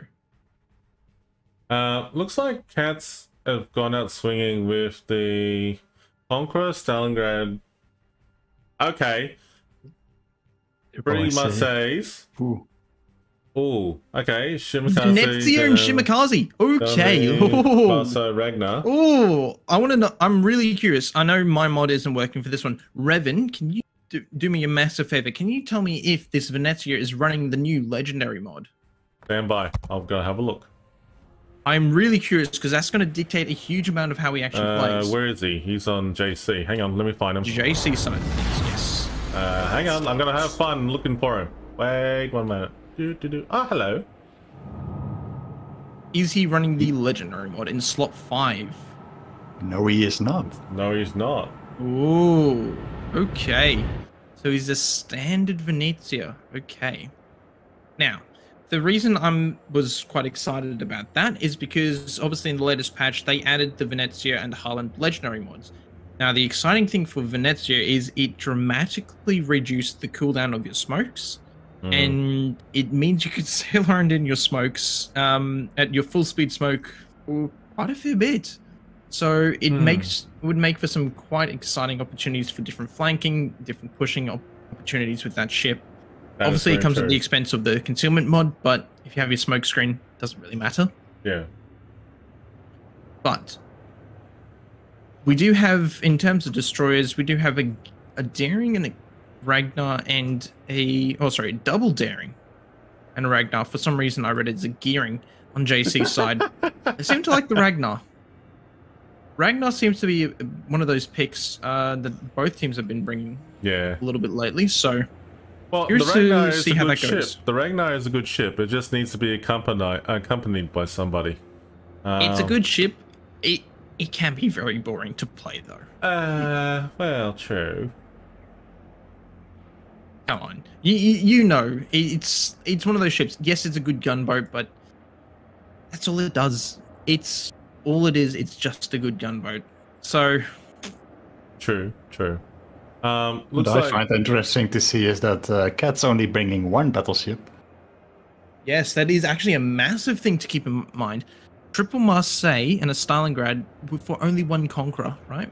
I'm just noticed that they're really going light. The two Marseilles and the Shimakaze and Delny are working together on the A flank. Conqueror shots out of the Daring. Daring got spotted. Is he going to get absolutely smacked? Yes. No. Well, Conqueror's shots did whiff, but Marceau Ragnar are trying to go ham on this Daring. Look at those shells. A lot of splash damage as well. A lot of rainbow shells coming in. Fortunately for that Daring, most of them missed. So. Ooh, Ragnar spotted in center now because the Daring smoke did dissipate. And they're focusing fire on him right now. Oh, shells coming in. They all missed. Unfortunate. You know, the funny thing is, I just noticed the left side on Charlie Cap, they only have 1 Marseille on Cats. And fire left and side, right Hang on, fellas. Look at this Shimakaze over here. Which one? JC Shimakaze. Oh, he's just straddled those torps. Oh, he spotted the enemy Shimakaze. That's going to be interesting. This Shimakaze, he's going to get absolutely annihilated. Look at the Marseille shells coming in. Oh, this Shimakaze, he's getting absolutely ruined here. What are those torps coming on the Shimakaze right now? Those torps came from the Venezia. Is the Venezia torps actually going to hit the Shima? No, they're not. No, they're not. No. But that Shimakaze needs to be very careful. Here comes the Venezia, Salvo. Oh! Montana got a good salvo in there, absolutely donked him. Damn, talk about like shots were fired, mistakes were made on both sides. Oh, he's trying to blind fire the smoke. Blind fire torping? Yeah, blind fire those torps now. Those torps are looking pretty good. They're not looking too bad. Oh, this cat's Shimikaze. He's gone. He's dead. This Shimikaze, he's gone. He can't dodge this. He's gonna cat. Yep, he's gone. That's an excellent kill from the JC Shimikaze. Very, very well done.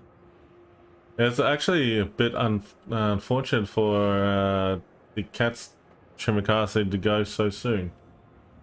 But we'll soon see what they're going to do next. Meanwhile, hang on. He's lost torpedoes. He did throw them out. Is the Shimikaze seen them? Yes, he has. Yes, he has. He's dodged them, unfortunately. But looking at the action here in Bravo and Charlie, it's actually looked pretty full on.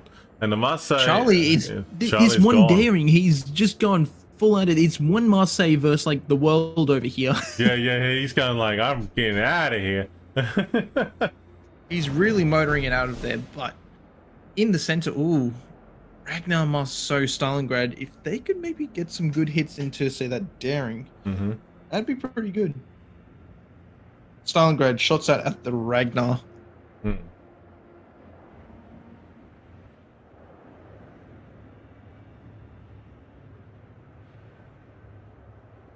Okay, so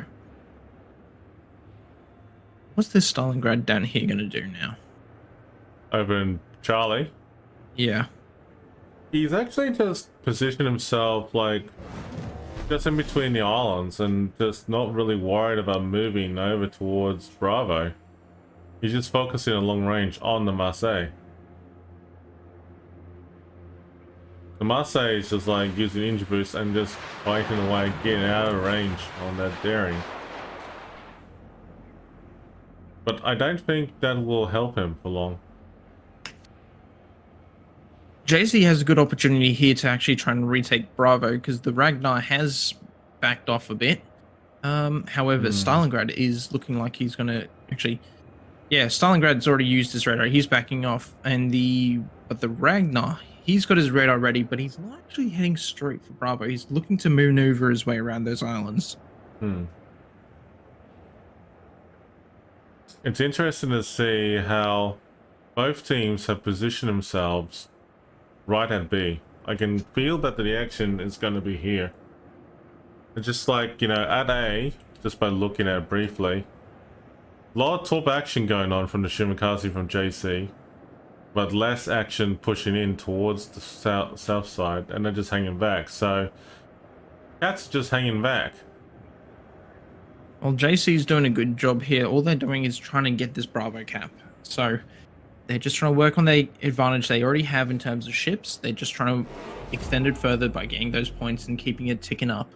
And you're right.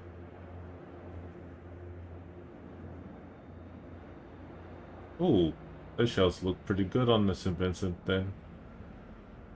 Stalingrad's having to go, same with the Conqueror. Yeah, Stalingrad already being brought down to 45,000 hit points. Not ideal. No.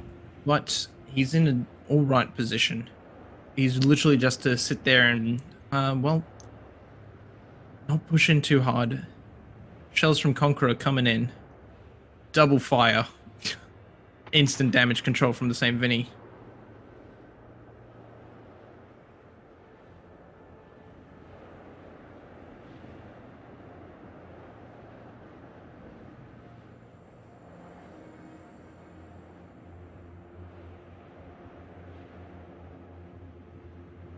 This Shimikaze doing over here in A. He does have more torpedoes out against this Marseille. Marseille has got Hydra running, so he will probably dodge these. Yeah, very nearly. He just dodges that salvo. And there's the Ragnar coming over to try and hunt down this Shimikaze. Really been coming the all the way down from there across the map. counts is going to dodge those torps, so it's a very good play. Venezia's got to watch out with his broadside against these Marseille, because they will hurt and they will hurt bad. Those shots are looking pretty damn good. But he's dodged them successfully.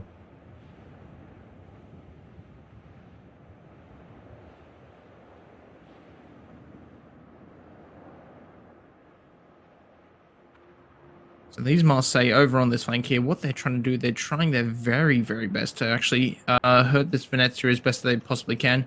Because, well, he's the only thing spotted, and if they can nail him quickly, well, they're going to be looking very, very good. Well, you know, as I was thinking in the back of my mind, is that if they spot that Shimikaze, for example, and they found both at the same time, they can burn them both together. The enemy is about to win. Well, that's the entire point of the Ragnar coming across, to try and find and sink this Shimikaze. Oh, Yeah. Marseille out right on the flank. Is he? Just dodges a torpedo. Well, there's the radar on the Shimikaze. Will the team change their focus fire on that Shimikaze? Well, shots were already in the air. If they can finish off this Venezia, whilst the Ragnar goes after the Shimikaze, well, that might go pretty well. However, Marseille on the... Yep, shots out. Oh, dodge, not dodge. Dodge, not dodge. There you go. Dead. The enemy is Ooh, about but one to of win. the Marseille up right north does go down. 2.5 minutes left on the clock for it. So, what's the play here? Center's looking a lot more interesting. Ragnar's been caught out. He's actually beached himself here. Delny and Marceau need to try and do as much damage as they possibly can to this Ragnar. That is very true. I'm just like looking at the different angles. And Vinny's but pushed Vincent's forward, come getting push him forward. decent hit into the Delny. Not enough though. Stalingrad on KOTS has gone dark for a good reason. He's only got like less than a quarter health left to go. And he's fired a long range towards the Sinvini, towards the Conqueror? Okay. Single torps have gone towards Delny and the Conqueror. Panarax and Ian, what's your thoughts on this one? Will JC claim the title? From what we can see at the moment, JC might claim the title here, but it's. I feel like it's still too early to say. You can still fight back with this point difference, although they have to act soon or quick. Well, we've got a minute 15 and the clock's ticking, so we're just gonna see what's This happening. Venezia Here. is so low down here. Will that shot He's kill popping the depth charges. Venezia is just hugging the border right there. Oh. Big hit. Is he going to get it? No, he just dodges the torpedo. This Venezia, he's going to go down very, very shortly. But he has got his heal up. He is still in this fight one way or another. Whatever salvos he can get into this Ragnar, and you can just see how damaging the sap volleys can actually be. Unfortunately, though, Marseille does go down. Does actually shut down the Venezia, I should say. Focus And big time. this Marceau in the center now, he's been well and truly caught out. That's a lot of damage and a lot of hurt coming his way. Yep, and he's got to pull out and pull away from that. He's getting burnt down. He's got like 2 or 3 fires on him at the moment. I think there's 3. Oh, wow, he's gone, definitely, for sure. Yeah, Well, he just got absolutely roasted there. He doesn't have any fires on him. Wow. Not now. Not now. Oh. But, yeah, JC have won it. Even when there was... like now a it's minute definitely 50. one. Yeah. It was just the placement they've got their ships, the focusing fire. You can't. Ooh, JC, 20 seconds. They've got 15 seconds to live. However, this same Vinny, he's very, very low. 2 seconds away from his heal Can popping. they do it? Can they do it? Come His on. heal is just popped. He's just popped his 341 HP. That's how close he was. Oh my gosh. And now this is it. That's it. JC wins this one. JC's got it. Man, they got that same Vinny down to 341 hit points. But it wasn't enough. Congratulations to JC for the win there. Congratulations, JC. You got in there. Well done. Very, very well done. I have to say, that was actually an incredible match. Oh yeah, that was awesome. Both matches were pretty close at some point. You know, at one point I actually thought that KOTS was going to strike back and actually pounce back, but they didn't have the chance to do so. That was a couple of small windows, yeah. It happens. But that was actually a very good match. very, very good match indeed. All right, we draw out the winner of the code here. Yeah, might do similar on this end. Let's have a look. Take a look. Giveaways. Amanda Voshko 1, are you here in chat? That's the biggest question in history. Are you here, mate? That's a good question anyway. But Amanda Voshko, if you're here, you're a winner of the KOTS code. Not sure. But we'll see and see. So we'll wait. But yeah, go ahead and message me on Twitch, Fud. We'll just do one more giveaway real quick. Everyone jump in this giveaway. We'll double check in to see if there's any tiebreakers and just jump in.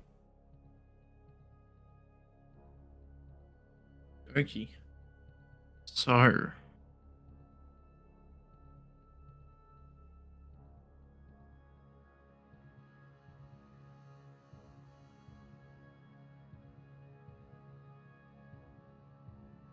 Awesome. I think we got time. Is that the last match for today? We're about to find out. So we're gonna be right back screen, guys. Just to double check. I have initiated my last giveaway for the night. Go ahead, hashtag KOTS on my channel, !KOTS and donate on Destroyer's channel. We're gonna be right back screen. We're gonna clarify with the staff at the people who run the King of the Sea, and just clarify if that is the last game for the night, and we'll be right back.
Hey, folks, we just got informed that Suki, also known as -1S, is 1-1 with Vor. Tiebreaker incoming. See you soon.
At the extreme southern tip of South America lies an archipelago rich in history and diversity.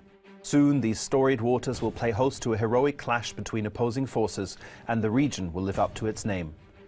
This is Land of Fire. Land of Fire is a 48 by 48 kilometer domination-style map with 3 cap points running in a line from west to east. The A cap is on the left, B is in the center, and C is on the right. To the west, the island in the center of Capture Area A makes it a challenging cap to acquire early. Teams commonly park a radar cruiser in the cap to push away enemy destroyers while preventing the other team from capturing the zone.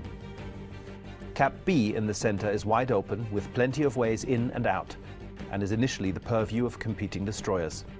If combat shifts to an east-west axis, it's common to see some spectacular mid and late game pushes through the center of the map. On the right, Cap C and the islands to the east make it a tempting target for teams looking for early cap points.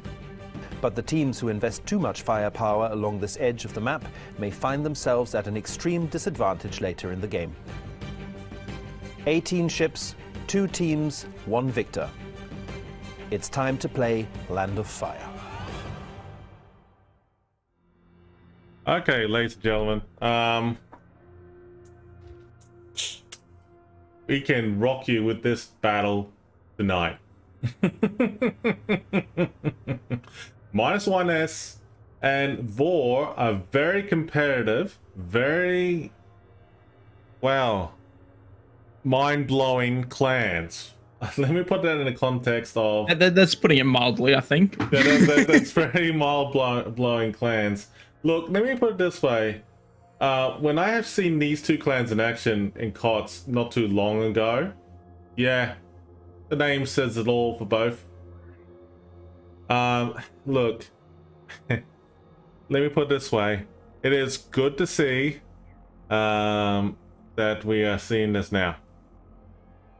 So we're about to find out what is going to happen. But we'll... You know, like, we're just about to wait and see what's going to happen here.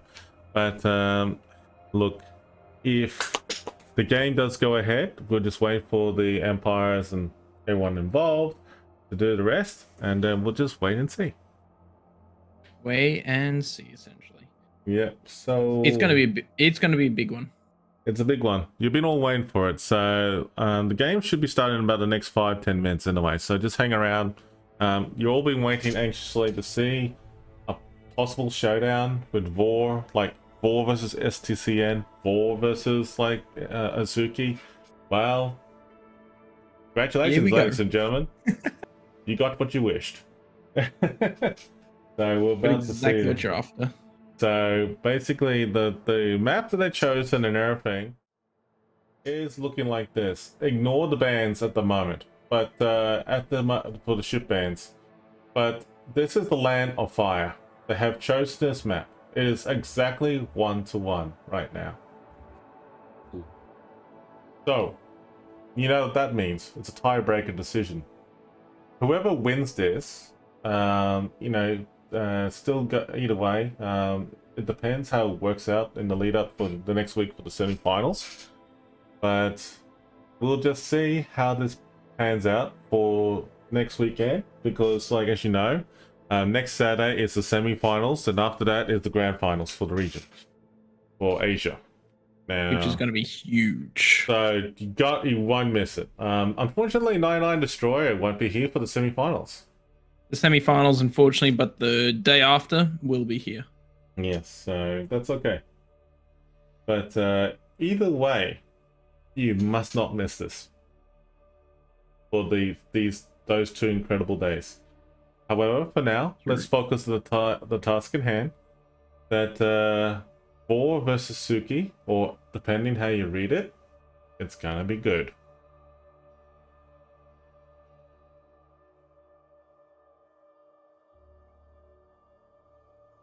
Um, 99, the 1, Panorax, Shin, over to you. Well, I did say I'd love to see a game between Vor and Zuki, and I've got my wish come true for the day, so I'm a happy chappy. This is gonna be epic. It's going to be certainly one of the biggest games that we've had so far. Well, I'm putting some cushions on the floor, so when I fall off my seat, I'm not going to hurt myself. That's how epic this game's going to be. Mm-hmm. Yes. Awesome. This one's going to be a titanic clash. Well, let's put it that way. It's going to be an absolutely huge clash between these couple of clans. So, and especially on this map, Land of Fire. Come on, guys. It's like, look at all those islands. Mm-hmm. Again, islands. Islands. Island. It's a silent S. No, your Queen's English. Their own island. I mean, but it is all land, so. Well, it's yeah, but then you got to grammar. You got to put your space between the is land. But Island. Is that the same as Aslan? But again, might as well. Might as well. Might as well. Might as well. It was a magical Same tiger. difference. Again, your DDs, cruisers, and battleships. You know, what do you take now? Yeah. Let me see quickly if I can find out what exactly they banned ships. Yeah, what they did for that. So, see, will we see a Trump? We haven't seen one tonight or today. This is your anything is possible. About, let's so. say. Banned ships. Kleber, Marseille, Kleber and Des Moines for this map. Oh wow. Okay. So and Des Moines has been banned. Kleber and Des Moines? Mm-hmm. Who's banned Kleber? Who's banned Des Moines? Kleber was banned by Vor, and Des Moines was banned by Suki. Well, I can understand. We can all understand why you're banning the Des Moines. I mean, we saw just before exactly what happens if you don't. So Well, there are so many islands. Yeah, if you don't ban it with so many islands, you're going to get pulverized. Oh yeah. Yeah. Yeah, so it's going to be interesting to see I'm going to make Raven's Day. I'm saying that we'll see an incompatible. Well, there's only one way to find out, isn't there? To be honest, though, if someone does bring a ship along those lines, it's more likely going to be a Bourgogne over incomparable. I just think the Bourgogne is just much more flexible compared to the Incom. Now, hypothetically speaking, if Vor lost this match, what happens in a case like this? Say that again? If Vor lost this match, what happens? And we're actually going to start now. Oh, if Vor loses, that's huge. But first, let's see if that does happen. Yeah. Suki versus Vor. Let's go. And, well, make your predictions in chat, fellas. See which one comes out on top. I'm not going to count my chickens before they hatch. Let's go start the poll. We're going to start the poll. Oh, wow. For bringing a double Kremlin. Double Kremlin? Wow. Okay. Meanwhile, we got Suki going on the lighter end in terms of no battleship, but they do have a lot more cruisers. They've got the Conqueror. Wait, is this 5 minutes delay? Yes. Yes, it is. Yes, Someone already did the poll. That was me. I was being lazy. Oh, okay. But, and this is going to be interesting. So, double Kremlin, Marseille, Napoli, Hirogumo, Z42, Daring, Yugang. This is going to be very interesting to see before how they pull off. But the Conqueror, two Stalingrads. Wait a minute, hold on. There's one battleship. There's one Only battleship. one battleship. Yeah, Conqueror. But at the expense of one destroyer and two cruisers. So they got two cruisers in place of one battleship and one destroyer. Yeah. Which is a very bold move. Meanwhile, Vor, only 3 cruisers, no radar. Just And with the what exception, I destroyers? think, yeah, the exception of the Yuyang, no radar. This is really a tough... They did some different ship lineups compared to the usual. This could go either way. It really could. Let's just wait and see, folks, because anything can happen in this battle right now. Z42 looks like he's going to go for a Bravo kind of play in the center here from Vor. Yang Hirugumo going out towards Alpha, and then we've got a 3 ships coming across to Charlie. So a nice, decent split across the board from Vor. Whilst on the side of Suki, they look like they really want to be stacking all their ships towards Charlie as much as they possibly can. Yeah, it's really heavy here on Charlie. Magic School Bus camo on the Conqueror here. Then they got a nice... Daring, gotta be careful. They got an interesting placement with the radar in the middle. What are you gonna say, Shin? Shima is just gonna be like alone there with versus around 1, 2, 3, 4, 5, 6 ships. There's quite a fair few ships over here, so this Shima's got to be very careful. And they know it. They know it's there because it's capping already. So they're probably gonna flank it around since C42 is there and Kremlin. Let's just see how this top action is going on towards his Daring, and at the moment, it's a pure swing and a miss at the moment. Well, Daring has got his eye drops, so he is going to be well aware of any torpedoes coming in towards this direction. Are you sure about the incoming torps in the third wave, sorry? Yeah, he can see them coming in, so he's already swinging himself back out, trying to dodge these next ones, and he's going to dodge those then.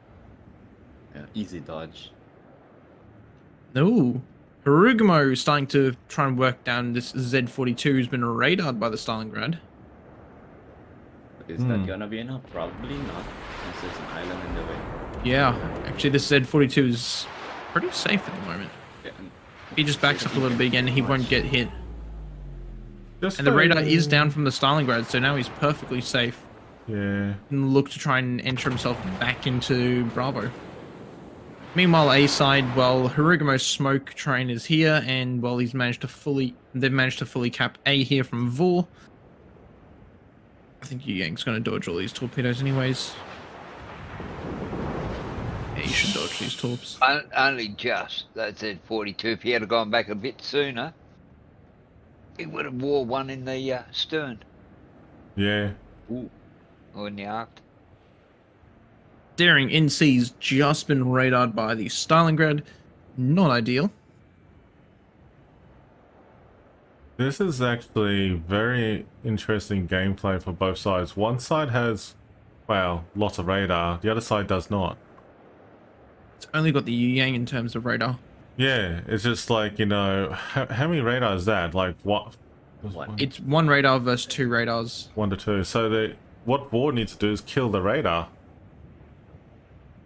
Well, the radar is those two Stalingrads, which are got themselves hunkered down really quite well. So, oh, Z42's taking a little bit of a beating here. Harugumo, is it gonna eat torps? Maybe. Yes. Oof. Just one. Who's just eating torps? One Harugumo. Oh, the Harugumo. Yes, I see. That's not good for Suki. This is a bit of a Clash of the Titans moment, folks. I mean, like, I can hear the Eye of the Tiger song going on in the back of my head. And also a few other things I can think of. Well, I was thinking, Bravo cap has just been taken by Yor, so that's actually good for them that they've got that cap, because it's going to be quite hard for the Harugumo to push back into that. Yeah, you were saying something to one? Yeah, the song I'm more thinking about is I Will Survive. True. Okay, so Yor's the one putting the pressure here onto Suki, because they've got to push in and try and take some of those caps, if not try and push down and get around those ships down in sea, and they've got to do that quickly. Start making some kills happen. At this stage, I'm not sure where kills are going to start happening. The only one I can possibly think of at the moment that might be a kill for Suki would be maybe on this Daring. But other than that, I don't really see how any other kills are really easily able to be developed at this stage. I just had a thought. Wouldn't it, you know, are you allowed to have two Kremlins? Yes. That's right. Yes. So far, isn't the limit Kleber or something? Oh wait, no, that's different. Well, the Kleber is banned for this game. Oh, it's banned. Yeah. Yeah. It's interesting. The oh, radar. Shimikaze has just been caught up by Yu Yang radar over on A side. Is he going to eat a lot of damage here? That's what we're about to find out. So, if I understand this correctly, Vor is on Vor's on the other side. It's our Bravo team. So, they got both caps. They got two of the caps. They got the pressure at the moment. Shimikaze, is he going to be alright? Yeah, he looks to be fine. Is he going to eat torps? No, he so. should. He'll be safe.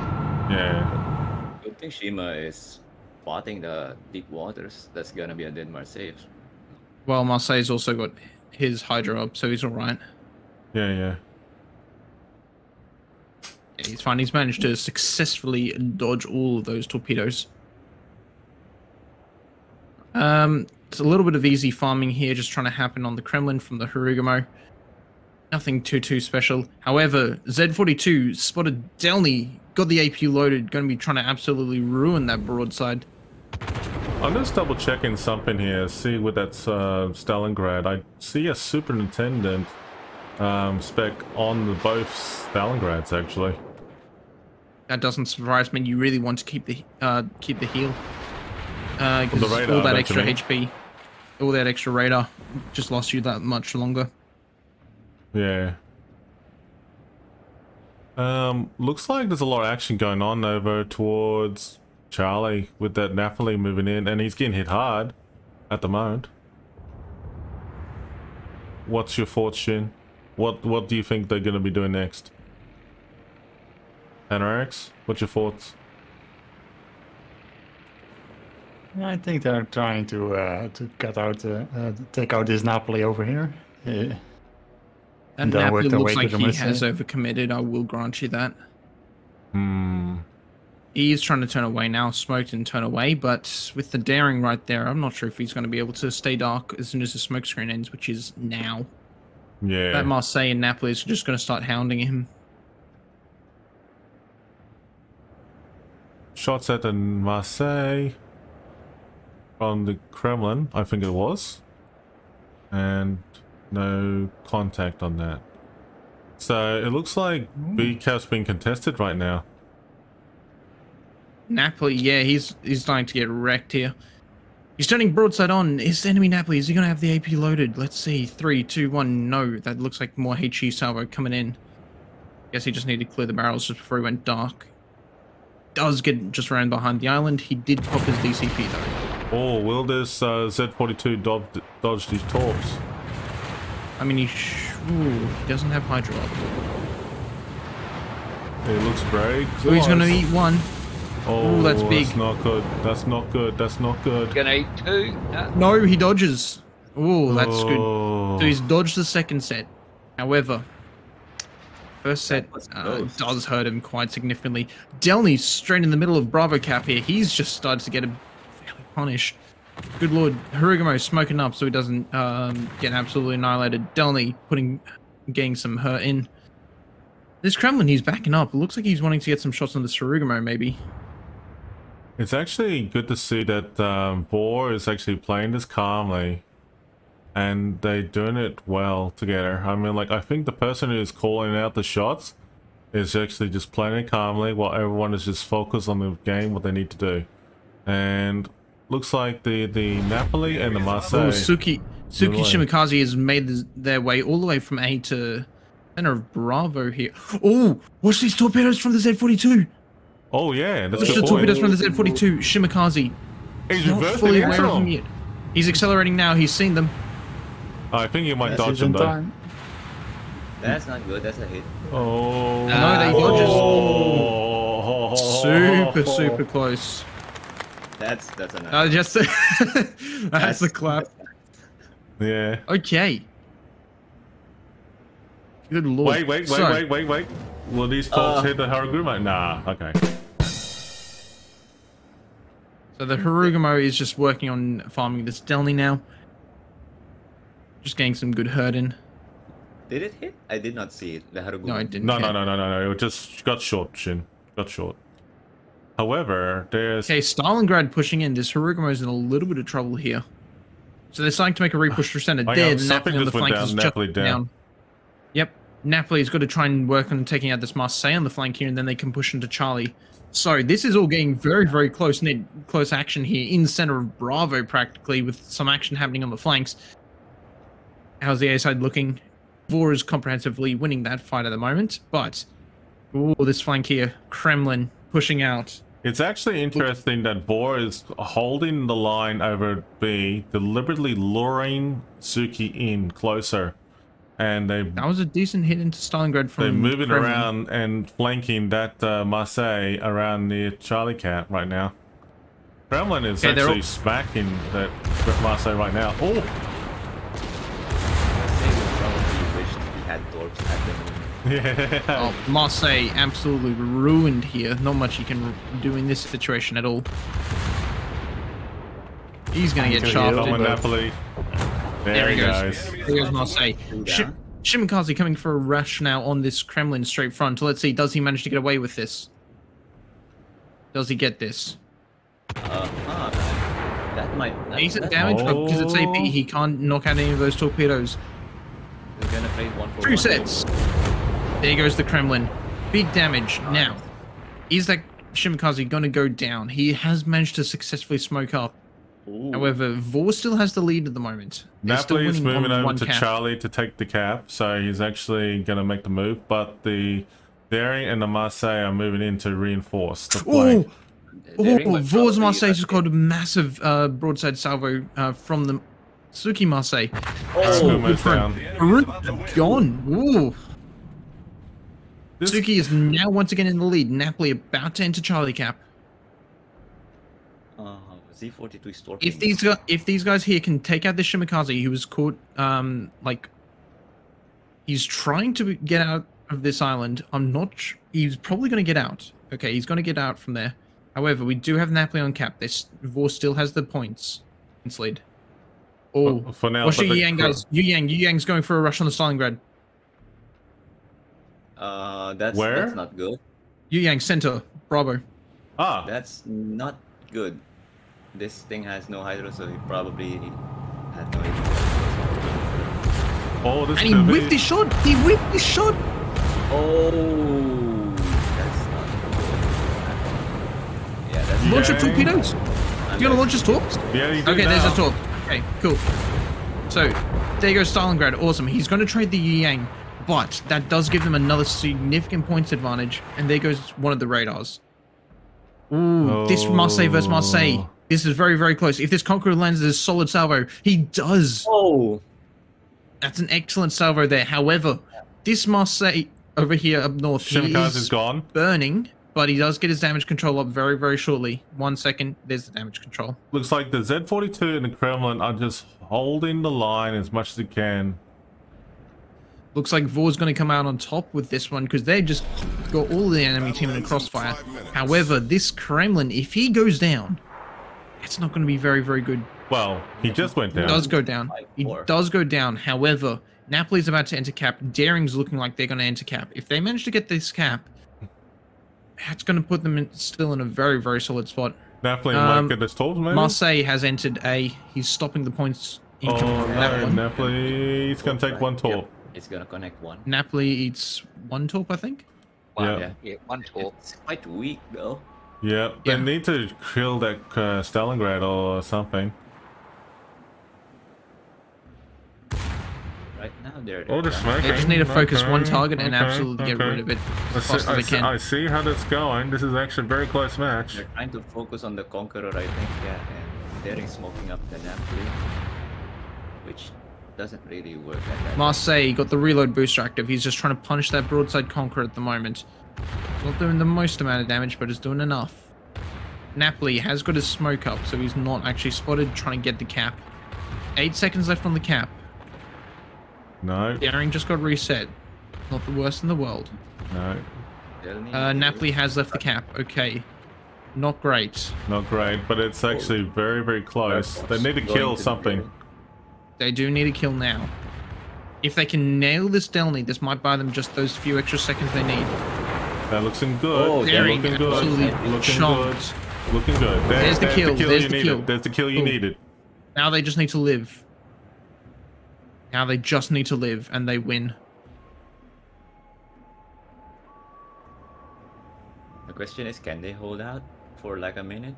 Ooh, Stalingrad. I think he's got his radar active, does he? No, he doesn't. No, that was just blind fire at the Daring. Yeah. Ooh, Stalingrad's actually out of radar. They cannot spot this Daring. I wonder if the Marseille can... if the Marseille backs up, he might actually be able to get some citadels into this Stalingrad. Actually, he's turning out again. Marseille's reversing. He's reversing. Napoli is holding position.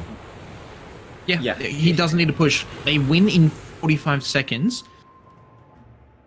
As long as no one dies. Now, the issue with that being, as long as no one dies. And the C42 is also hiding. Yeah, Z42, I think it can make the play now to actually turn back into Alpha. Yeah, but he doesn't need to happen. Regardless. No, don't get I think out, he needs to. I think he needs to. There's a lot of stuff starting to pile in towards this Napoli. Marseille, broadside against this Stalingrad. Does he have shots? Marseille. Oh, torpedoes from the Daring. Look at the torpedoes. Oh, that's... No, Stalingrad's going too fast. He's going to dodge all of those. However, this Marseille, he's putting a huge amount of damage into this Surugamo. 3.5k health. Come on. 2.5. Game over. Oh. They won by points. They won by points. What a climactic finish, man. Wow. Congratulations One. to you, Vor, for that one. Holy jeez, Vor. 4. We love that. That's so close, man. Ow. But it's not over yet. Wow. It's not over yet. With that being said, Oh? because we got the semi-finals and the finals, so let's see what happens next. So, That is true. So that tells us something for us to look forward to. 100%. Honestly, I don't know wow. about you folks, but we're very excited about that. I got so excited. Can someone call an ambulance for me? Already on the way. Medic. Cheers. Good That lord. was, yeah. That's the end of the games now, isn't it? Were these the games for today? Wow. I think that's all the games to say. Is that correct? That was incredible. Okay, Panarax, Finn, 1, 99.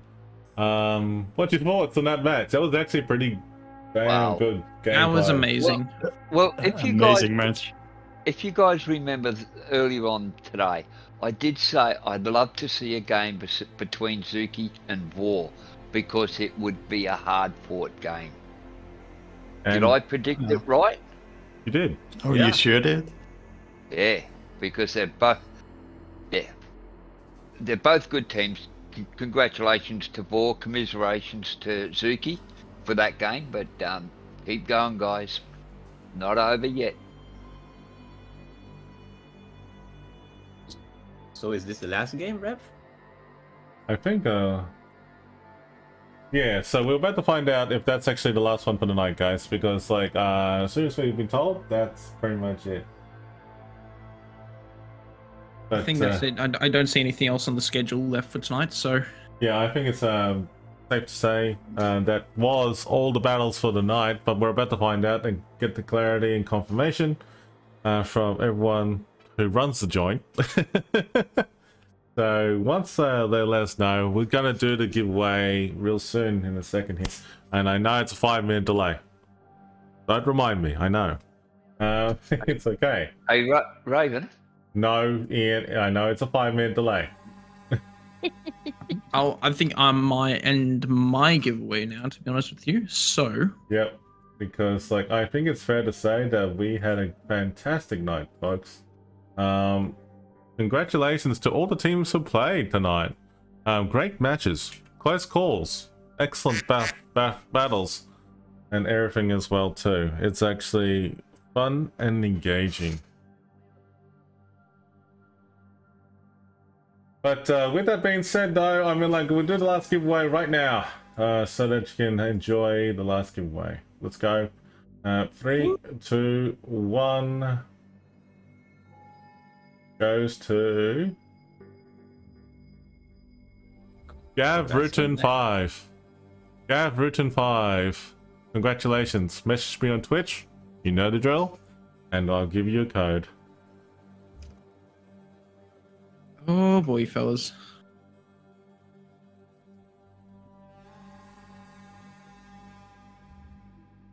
But yeah, well done.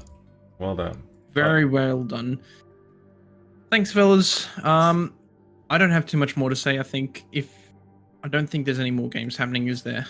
That's it. Well, we just double check on the, you know, the. Because I can't see anything on the schedule. That's all. Yeah, but just because you can't see anything on the schedule doesn't mean something doesn't crop up. True that. Okay. Yep.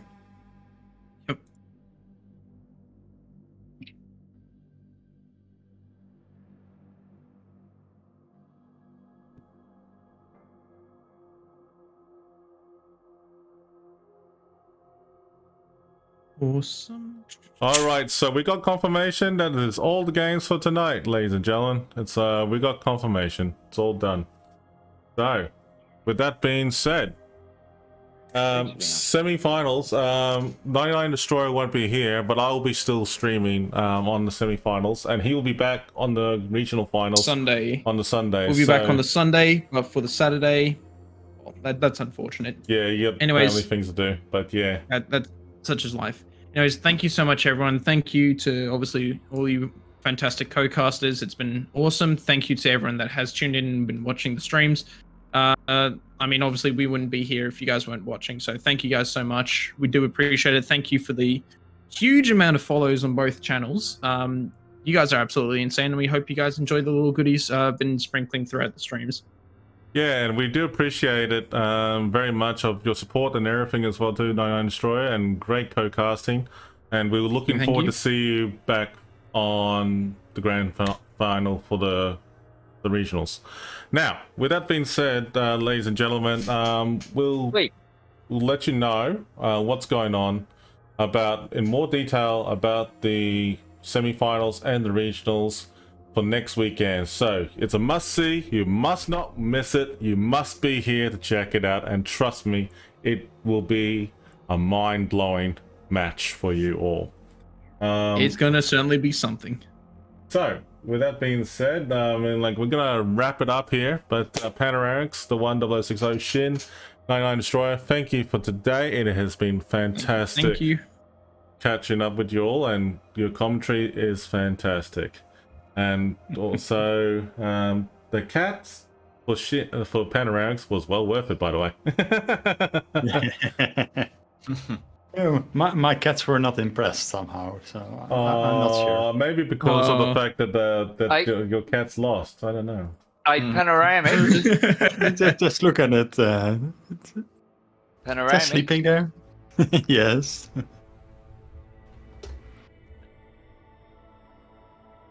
That's for your cat. Okay. Good Lord. Anyways, thank you fellas so much. Appreciate it. All right, enjoy. Folks, we're gonna wrap it up here, but we'll see you all next weekend. Action Stations. See you in the semi-finals, folks. Have a good one, everyone.